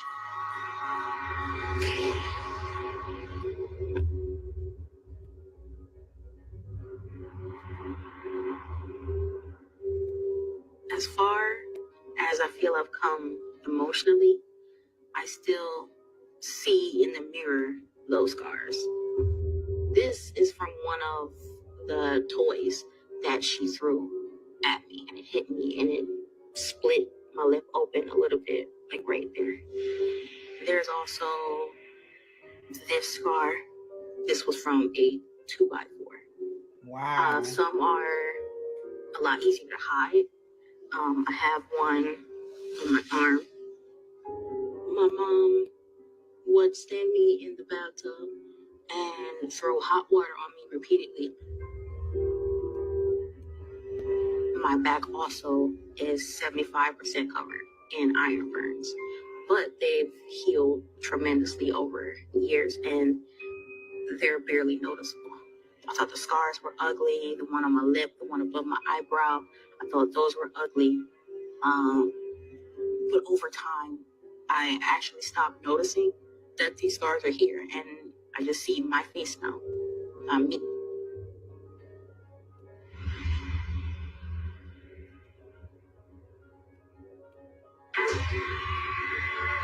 One day, my mom was yelling at me in the bathroom.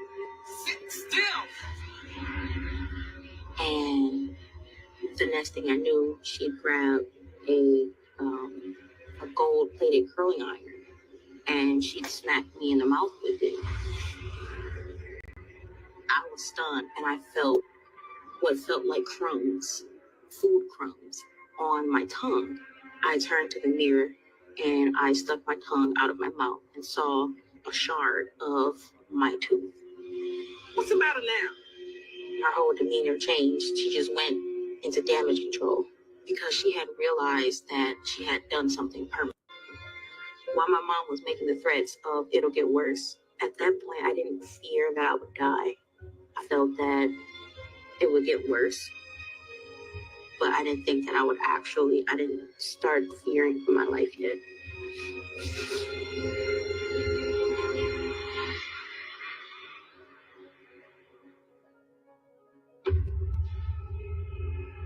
My mom's method of punishment changed as we got older.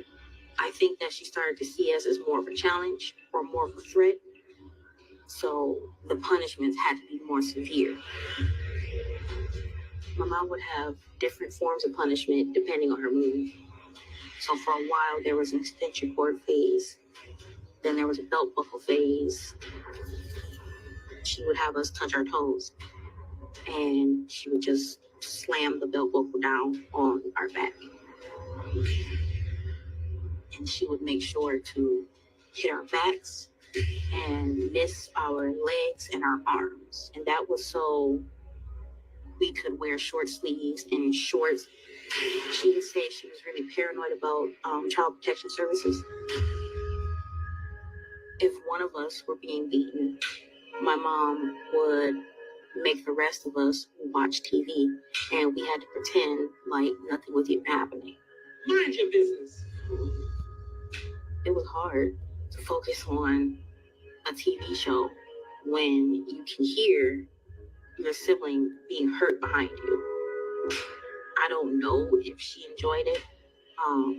When I look back on it now, sometimes I think she did, but in the moment, I just saw rage.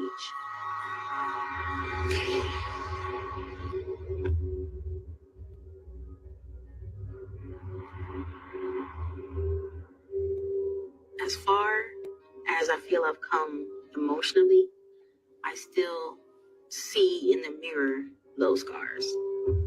This is from one of the toys that she threw at me and it hit me. Oh, And it didn't replay. my lip open a little bit, like right there. Okay, it didn't replay. I ain't know it had replay. Again, if you guys want to go and look at Gabby, her name is Gabby Blair. It is on TikTok. Apparently, she's telling all of her interviews.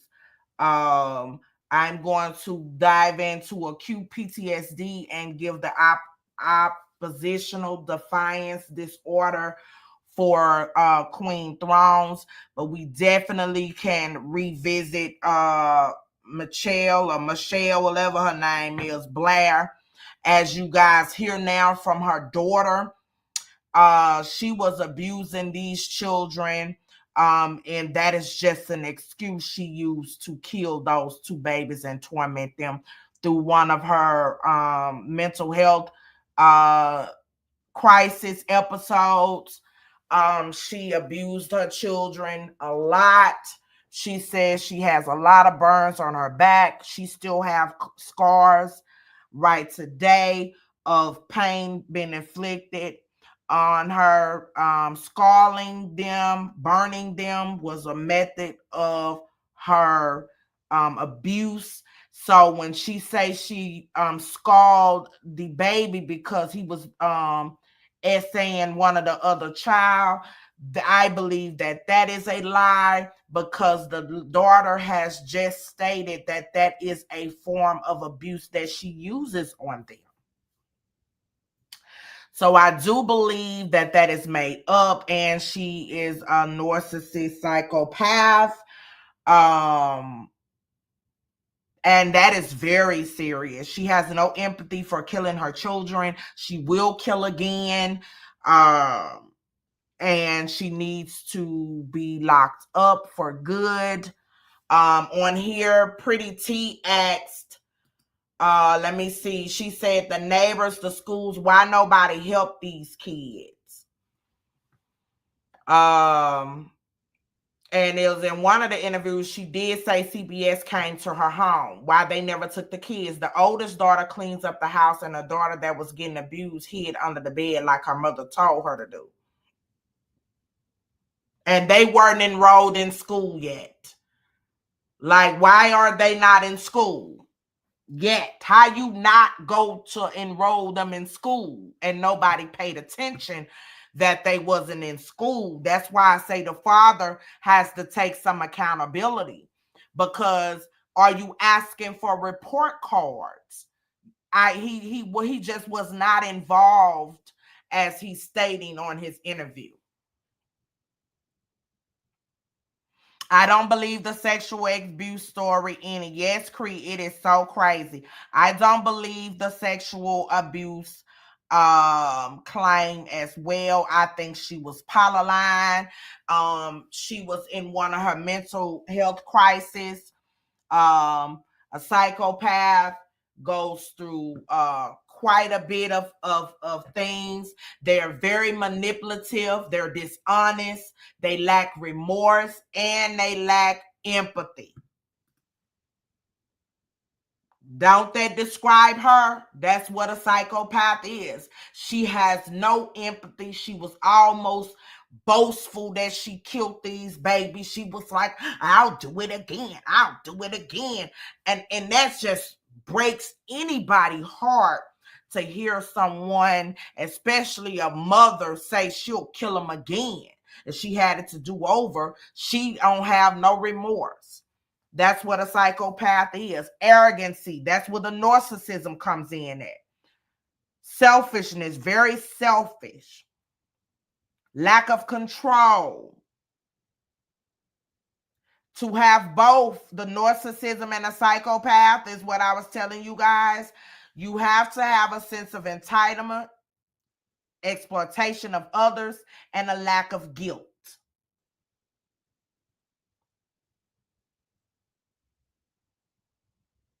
So I've given you guys what I'm sure another licensed personnel will give the mother, because she out there and it's real bad.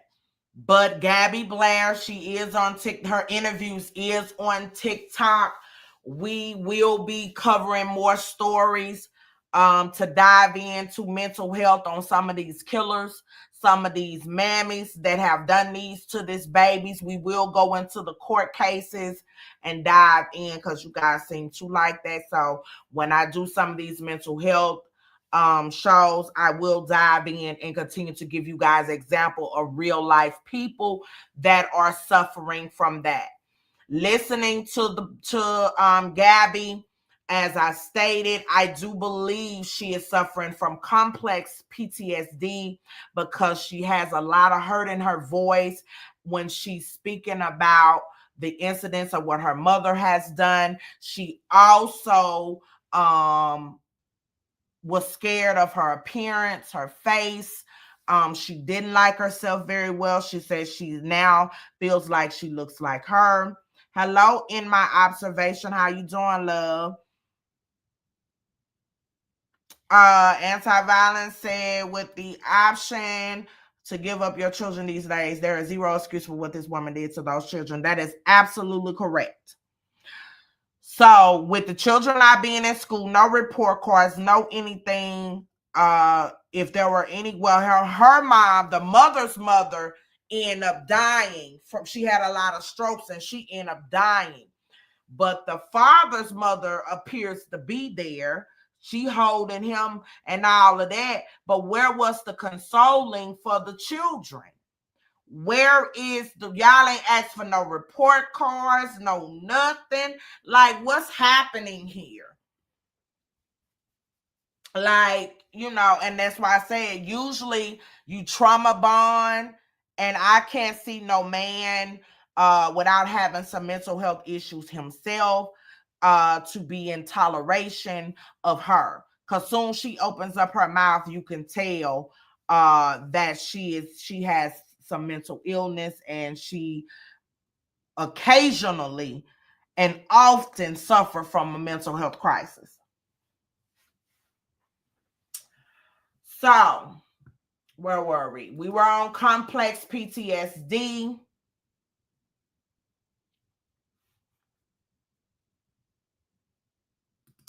And so we gon' hold on.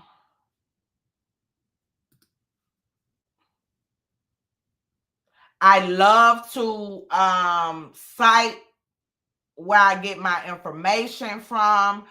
This is from the clevelandclinic.org, which is a reputable site as well. So if you guys want to, and my observation, if you're new, please welcome to the channel. This is Fixing Your Crowns with Dr. Kimberly Wilson. Tonight's episode is our Understanding Mental Illness Part 2. By request, I am speaking on PTSD, chronic PTSD, as well as acute PTSD. I also will be going over oppositional defiant disorder as well. If it's any mental illness that you guys want me to cover, please put it in the chat. Okay. So, complex post-traumatic stress is a mental health condition that can develop if you experience chronic long-term trauma. It involves stress responses such as anxiety, having flashbacks or nightmares, avoiding situations, places, and other things related to traumatic events, heightened emotional responses such as impulsivity or aggressiveness, persistent difficulties in sustaining relationships. Examples of chronic trauma include long-term child physical or sexual abuse. I just said that about Gabby. Long-term child physical or sexual abuse. Long-term domestic violence. Being a victim of human or sex trafficking. War. Frequent community violence. While CPTSD is often associated with chronic trauma in childhood, adults who experience chronic trauma can also develop the condition. So it's often associated with children that have went through childhood trauma. I just said that before reading all of this to you guys. Gabby Blair and her other sibling is more likely than not suffering from chronic PTSD.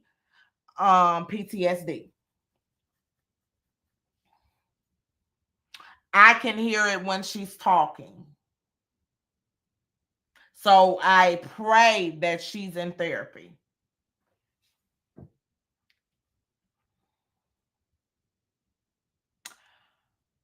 CPTSD as a diagnosis. Experts across the field of psychology disagree on if CPTSD is a distinct condition and a diagnosis.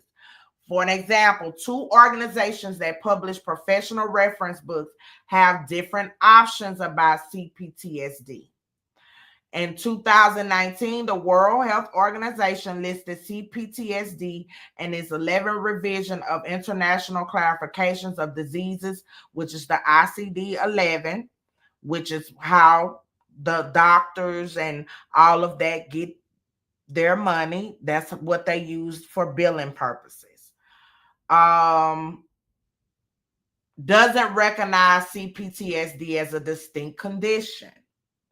The DSM-5 does list subtype of post-traumatic stress disorder called dissociative PTSD that seems to encompass CPTSD. That's just another way. They have changed a lot of terms. Anti-violence was talking about multiple personality disorders, how they've changed the term of that.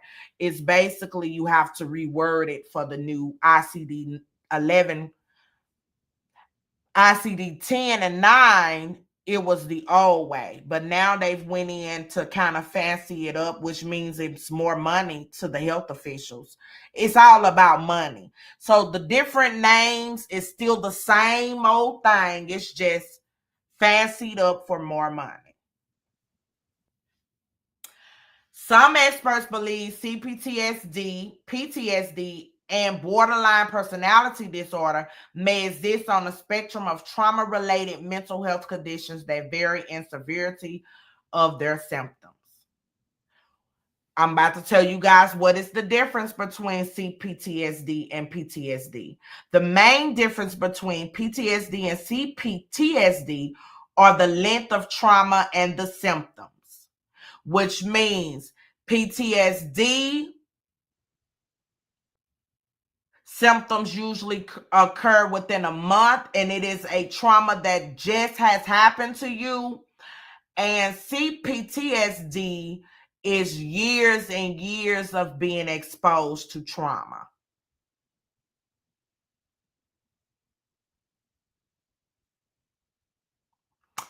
So PTSD is short term.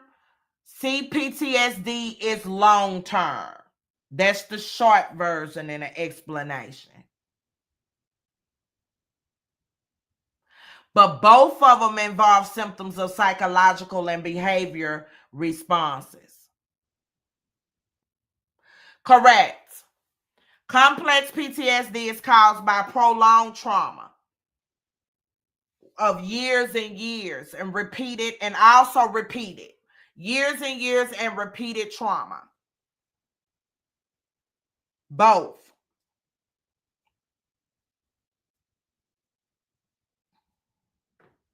But a person with CPTSD anti-violence is going to have additional symptoms that a person with PTSD does not have. They're going to have issues with emotion regulation. They're going to have identity and a sense of self issues. And they're going to have severe relationship issues.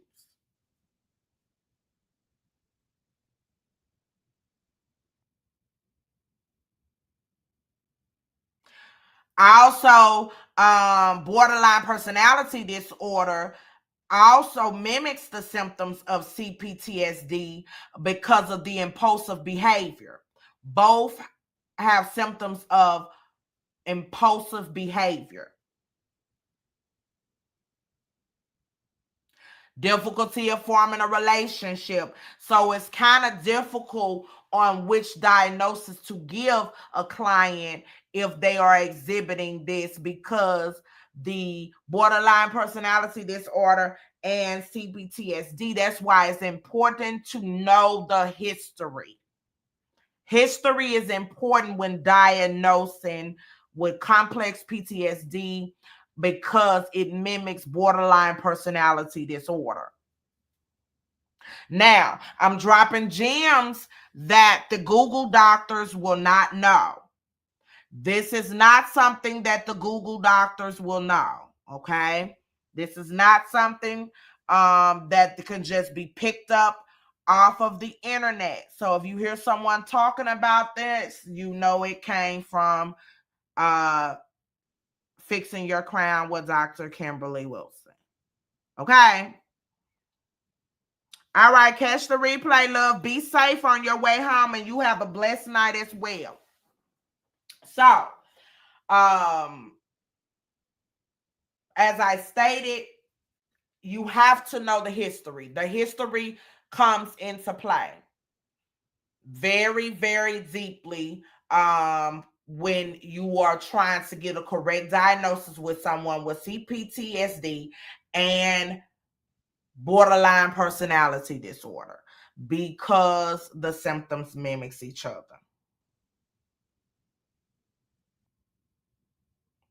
But the main difference is that the chronic trauma has to be a cause of CPTSD.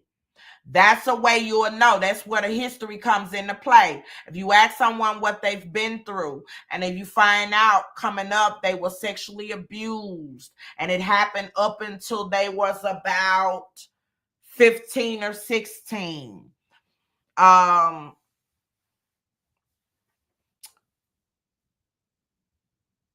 I do know someone, I'm gonna talk to her on the back end for her to tell her story again,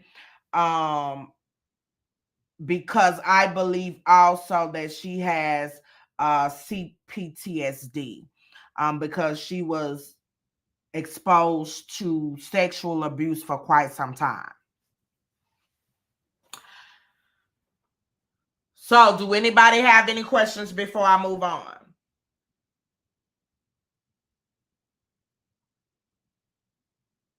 So, I'm going to say that again, just in case someone missed it. The main difference between CPTSD and borderline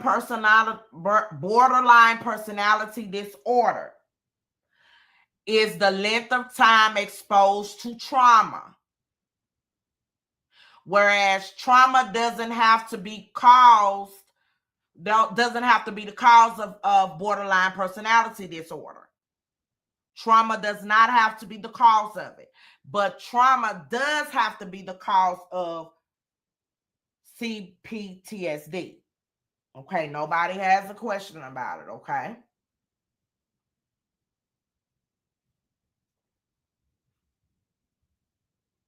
Did anybody need any more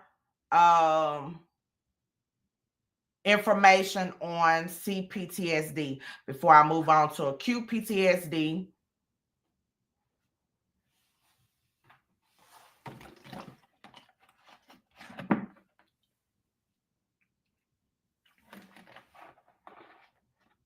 But what is key to mention with complex PTSD is the difficulty relating emotions and the serious feeling of feeling guilty and shame, and definitely maintaining relationships.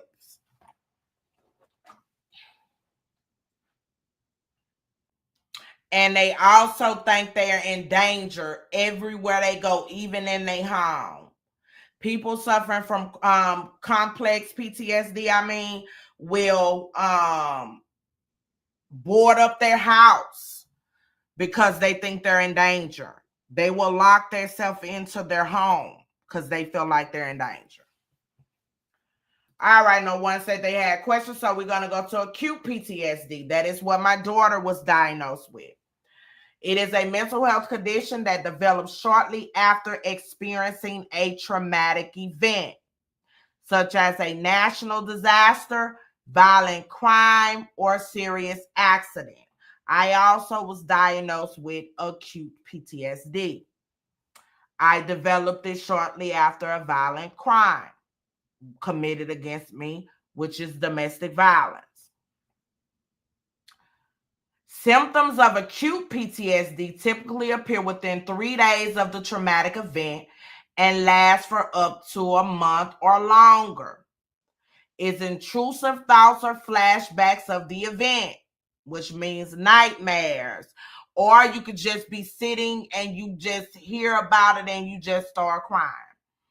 Avoidance of reminders of the trauma.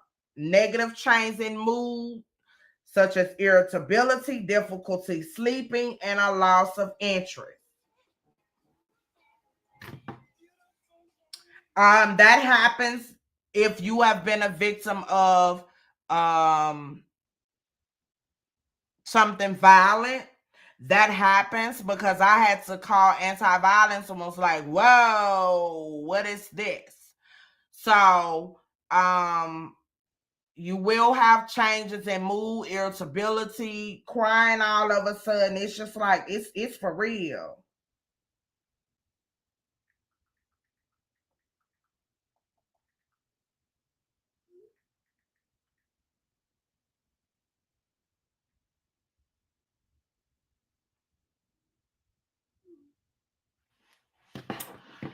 So you have disassociation, such as feelings detached from oneself or environment. To be diagnosed with acute PTSD, a person must follow the following criteria: exposure to a traumatic event, development of symptoms within 3 days of the event, symptoms that last for at least 3 days and up to 1 month, symptoms that cause significant distress or impairment in daily functions. Treatment for acute PTSD, as well as complex PTSD, is psychotherapy, such as cognitive behavior therapy, which is acronyms as CBT, or eye movement desensitization and reprocessing, EMDR. That is what I start next week, EMDR. That's what I start next week. That's what I choose to go with besides the medication. EMDR is really good for that. So if you know someone that the medication did not work, get them to try. I'm gonna put the acronyms in the chat. Get them to try this.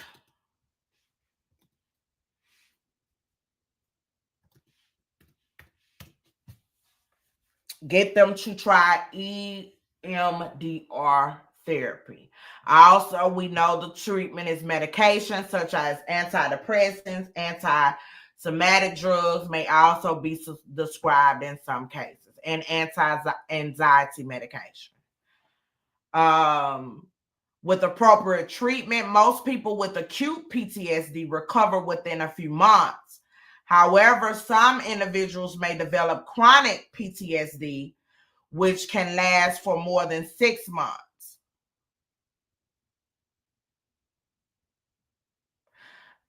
In order to help you, you need to build a strong support system, develop coping mechanisms for dealing with stress, and seek professional help if you experience another traumatic event. Anyone have any questions on acute PTSD? This is for Queen of Thrones, as well as anyone that may be dealing with a child that has oppositional defiant disorder, which is ODD. What is oppositional defiant disorder in children? Oppositional defiant disorder is a type of behavior disorder. It's mostly diagnosed in childhood. Queen of Thrones said her daughter is suffering from ODD. Children with ODD show a pattern of uncooperative, defiant, and hostile behavior toward peers, parents, teachers, and other authoritarian figures.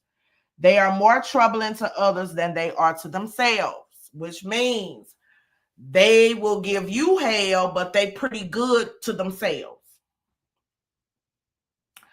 What causes ODD in a child? It's two main theories.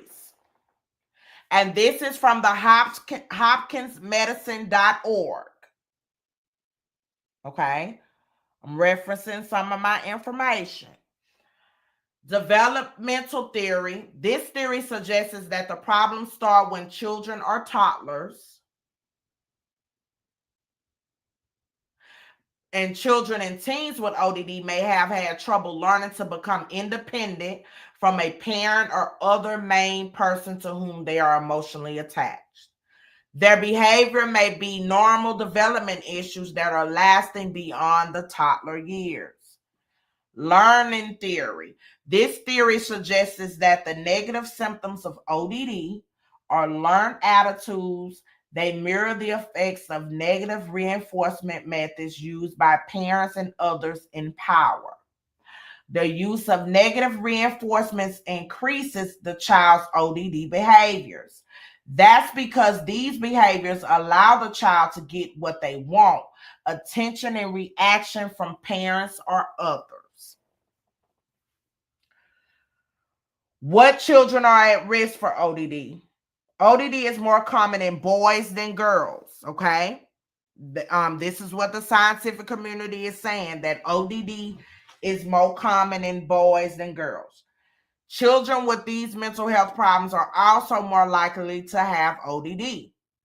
Mood or anxiety disorders, conduct disorder, and ADHD. So they're saying children with attention deficit hyperactive disorder, which is ADHD, conduct disorder, or mood or anxiety disorders are more likely to be at risk of ODD.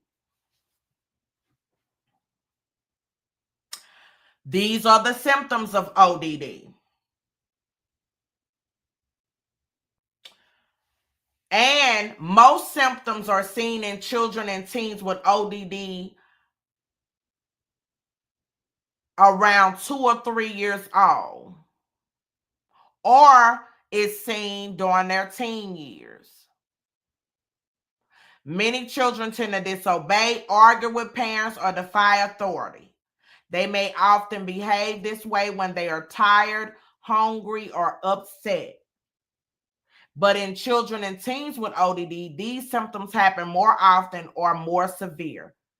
They also interfere with learning and school adjustments. So these children have issues at school with paying attention, and it disrupts the child's relationship with others as well.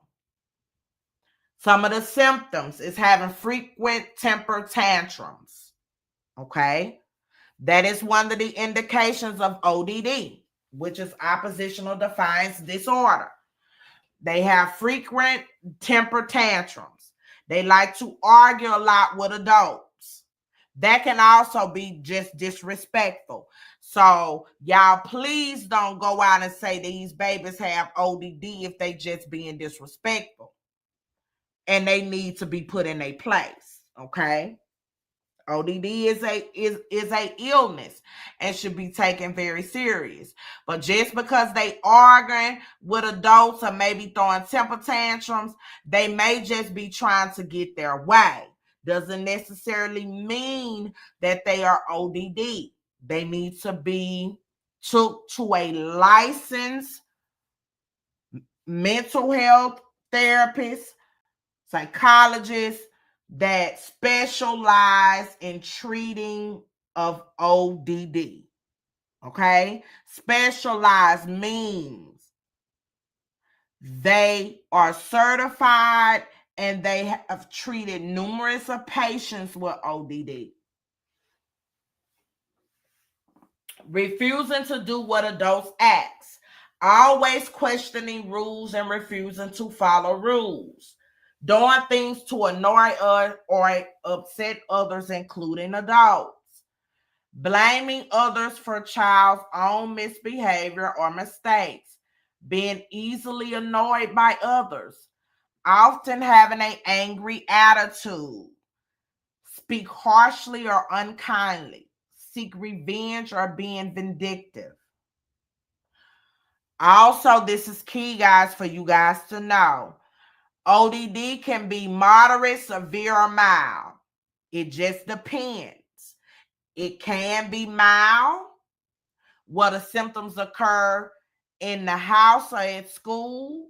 Moderate, the symptoms are seen at least in 2 settings, and that's home and school. The severe case, it happens at home, with peers, in public, everywhere you go. The defiance is there. So you have 3: mild, moderate, and severe. Many of the symptoms can be caused by other mental health problems. So as I stated, make sure your child sees a healthcare provider for a diagnosis so they can delve into and go over the history. Because again, some children just seeing what they friends do, and they think they come bring that foolery into your house and think that they can get away with it. And it doesn't necessarily mean they have an issue. But when it becomes too much of an issue, that's when you want to take your babies and get them looked at and see what's going on. So just make sure you know your child.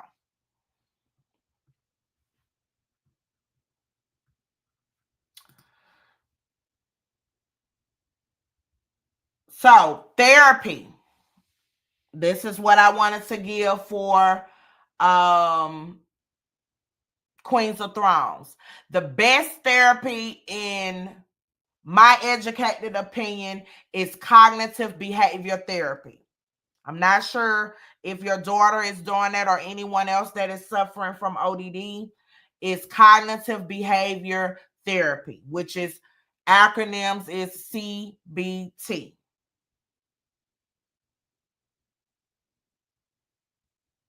It's also important, if you have a child that's dealing with ODD, is parent training. You want to go to programs that can teach you how to interact with your child and manage their behavior. Because our first instinct when a child is being defiant to either, some believe in spankings. I don't know if whoever child has ODD believe in spankings or not, or some form of punishment, yelling, or whatever it is that you do to discipline your child. But if a child has ODD, you have to parent differently. And so it is important that you go through programs to know how to manage and interact with the behavior, so that you won't lose your cool when dealing with a child that is having a mental health crisis. Because they can become belligerent, way disrespectful, especially if they are dealing with the more severe cases. They get you out in public and they start having a mental health crisis. So it's important that you make sure you get parents and parent training. So I'm not sure if you're listening, Queen of Thrones, if you have taken parents and parent training. Medication. There's really no specific medication for ODD. Now, they can be given medication if they have ADHD with ODD, or they are suffering from anxiety.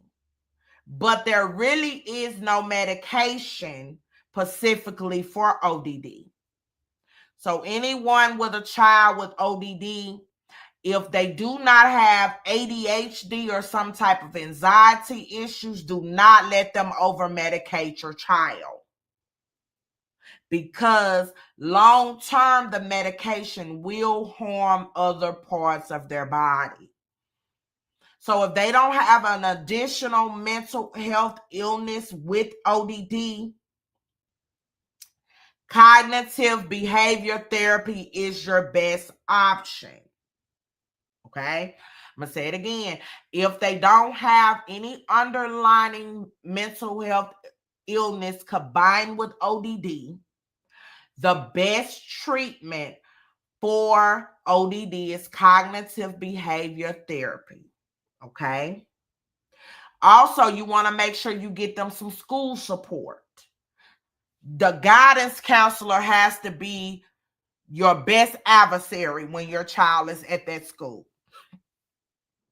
I talk to my child's counselor a lot. Her therapist also goes up to the school to see her. And whenever she's having a bad day, I call her. It is a bad day today. Please monitor her, let her know. Or she'll call me. I went and sat with her in class. She's now better. You have to have a line of communication. A lot of people be embarrassed or be ashamed, but it's nothing to be embarrassed about.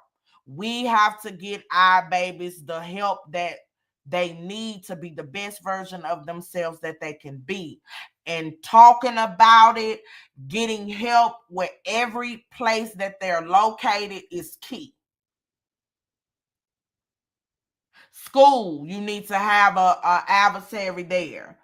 Wherever they are at outside the home, you must have a support system readily available for them. I have it set up where therapist goes into the school and then she sees her out the school as well. And then the counselor is in place. The teacher, the principal, I want to talk to everybody.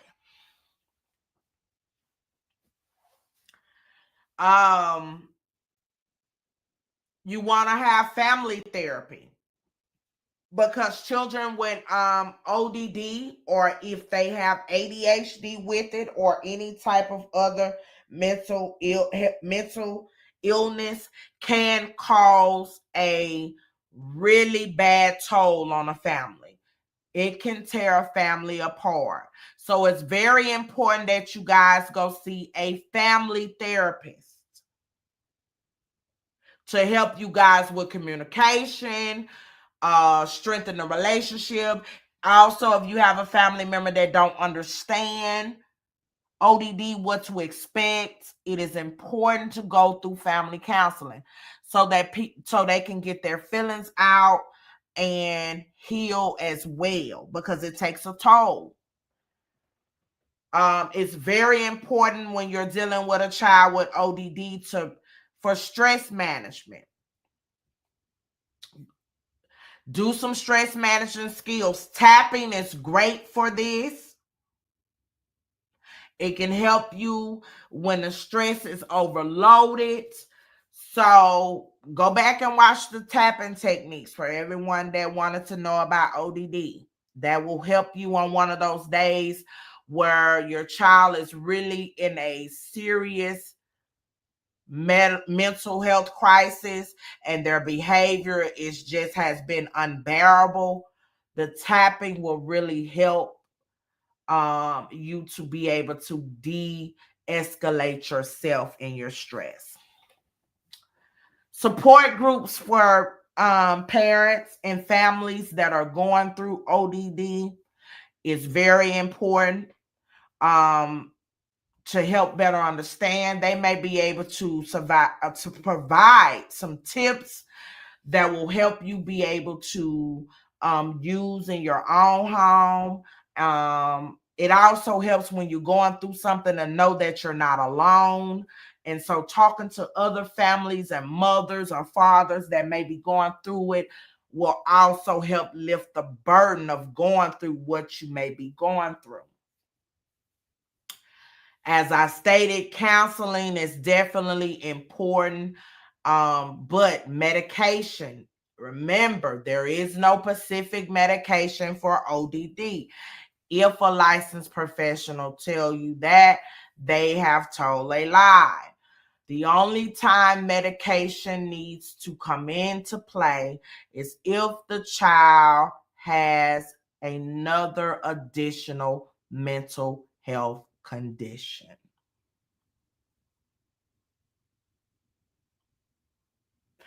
Also remember, remaining calm and using stress relievers when you're faced with the defiance and the behavior. I know it may be hard, parents, but when you get angry, mad, it will escalate the situation. It will escalate it. So that's why parents in classes, to learn how to manage the behavior effectively is important. It's very important. Do anybody have any questions on ODD? I covered it.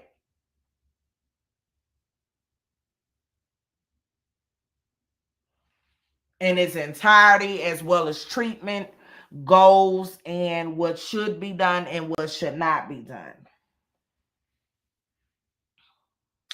If no one has any questions, I'm about to close out. We've been on here for 3 hours and 36 minutes. I appreciate you guys that has been standing in. Next class will be Monday, life insurance course. So if you know someone that wants to sign up for life insurance, if you want to sign your baby daddy up for life insurance, and get on in there, because we will have, y'all remember the story I told? It was very funny, but also very true. We will have, what's the word, is going to be assisting in that. I also will be interviewing someone that has been selling life insurance for over 30 years. She's going to give me some information about life insurance, the different types. So I will have that information as well. It will be Monday at 7 p.m. Central Standard Time. So if you guys are not busy, come on there and join. We will be doing another. It's so many mental health illnesses out there, y'all. So if it's any one of them that you guys want me to cover, give you my take on it, please make sure you put in the comments of you requested, like Queens of Thrones requested ODD, anti-violence, wanted me to cover more about PTSD. And so anyone that you want me to cover and go into depth, I will do so. So you guys know I'm in the mental health field. It is important to shine a light on mental illness. Mental illness is real. You see what this lady Blair did to her children with all of her mental illnesses, and I'm sure she has passed it down to her surviving children. So this concludes the show. I appreciate you guys. Thank you for all of you guys that has joined me, all of the new people that stopped by the channel as well. I've seen some new faces. Please make sure you like and subscribe to the video. We are almost at 3,000, y'all. So we are doing something right. I will see you guys, if it's God's will, on Monday at 7 p.m. Central Standard Time. You guys have a very blessed weekend, and remember to surround yourself with love and light and take care of yourself. It is important. Y'all make sure. Brittany said, can you cover the Sandra Blade, the officer that on a lie? Let me write that down.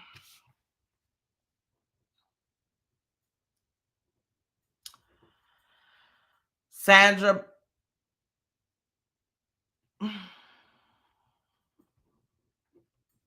You want me to cover Sandra Blade and the officer? Okay, I'll do a lot of research on that and talk about that officer.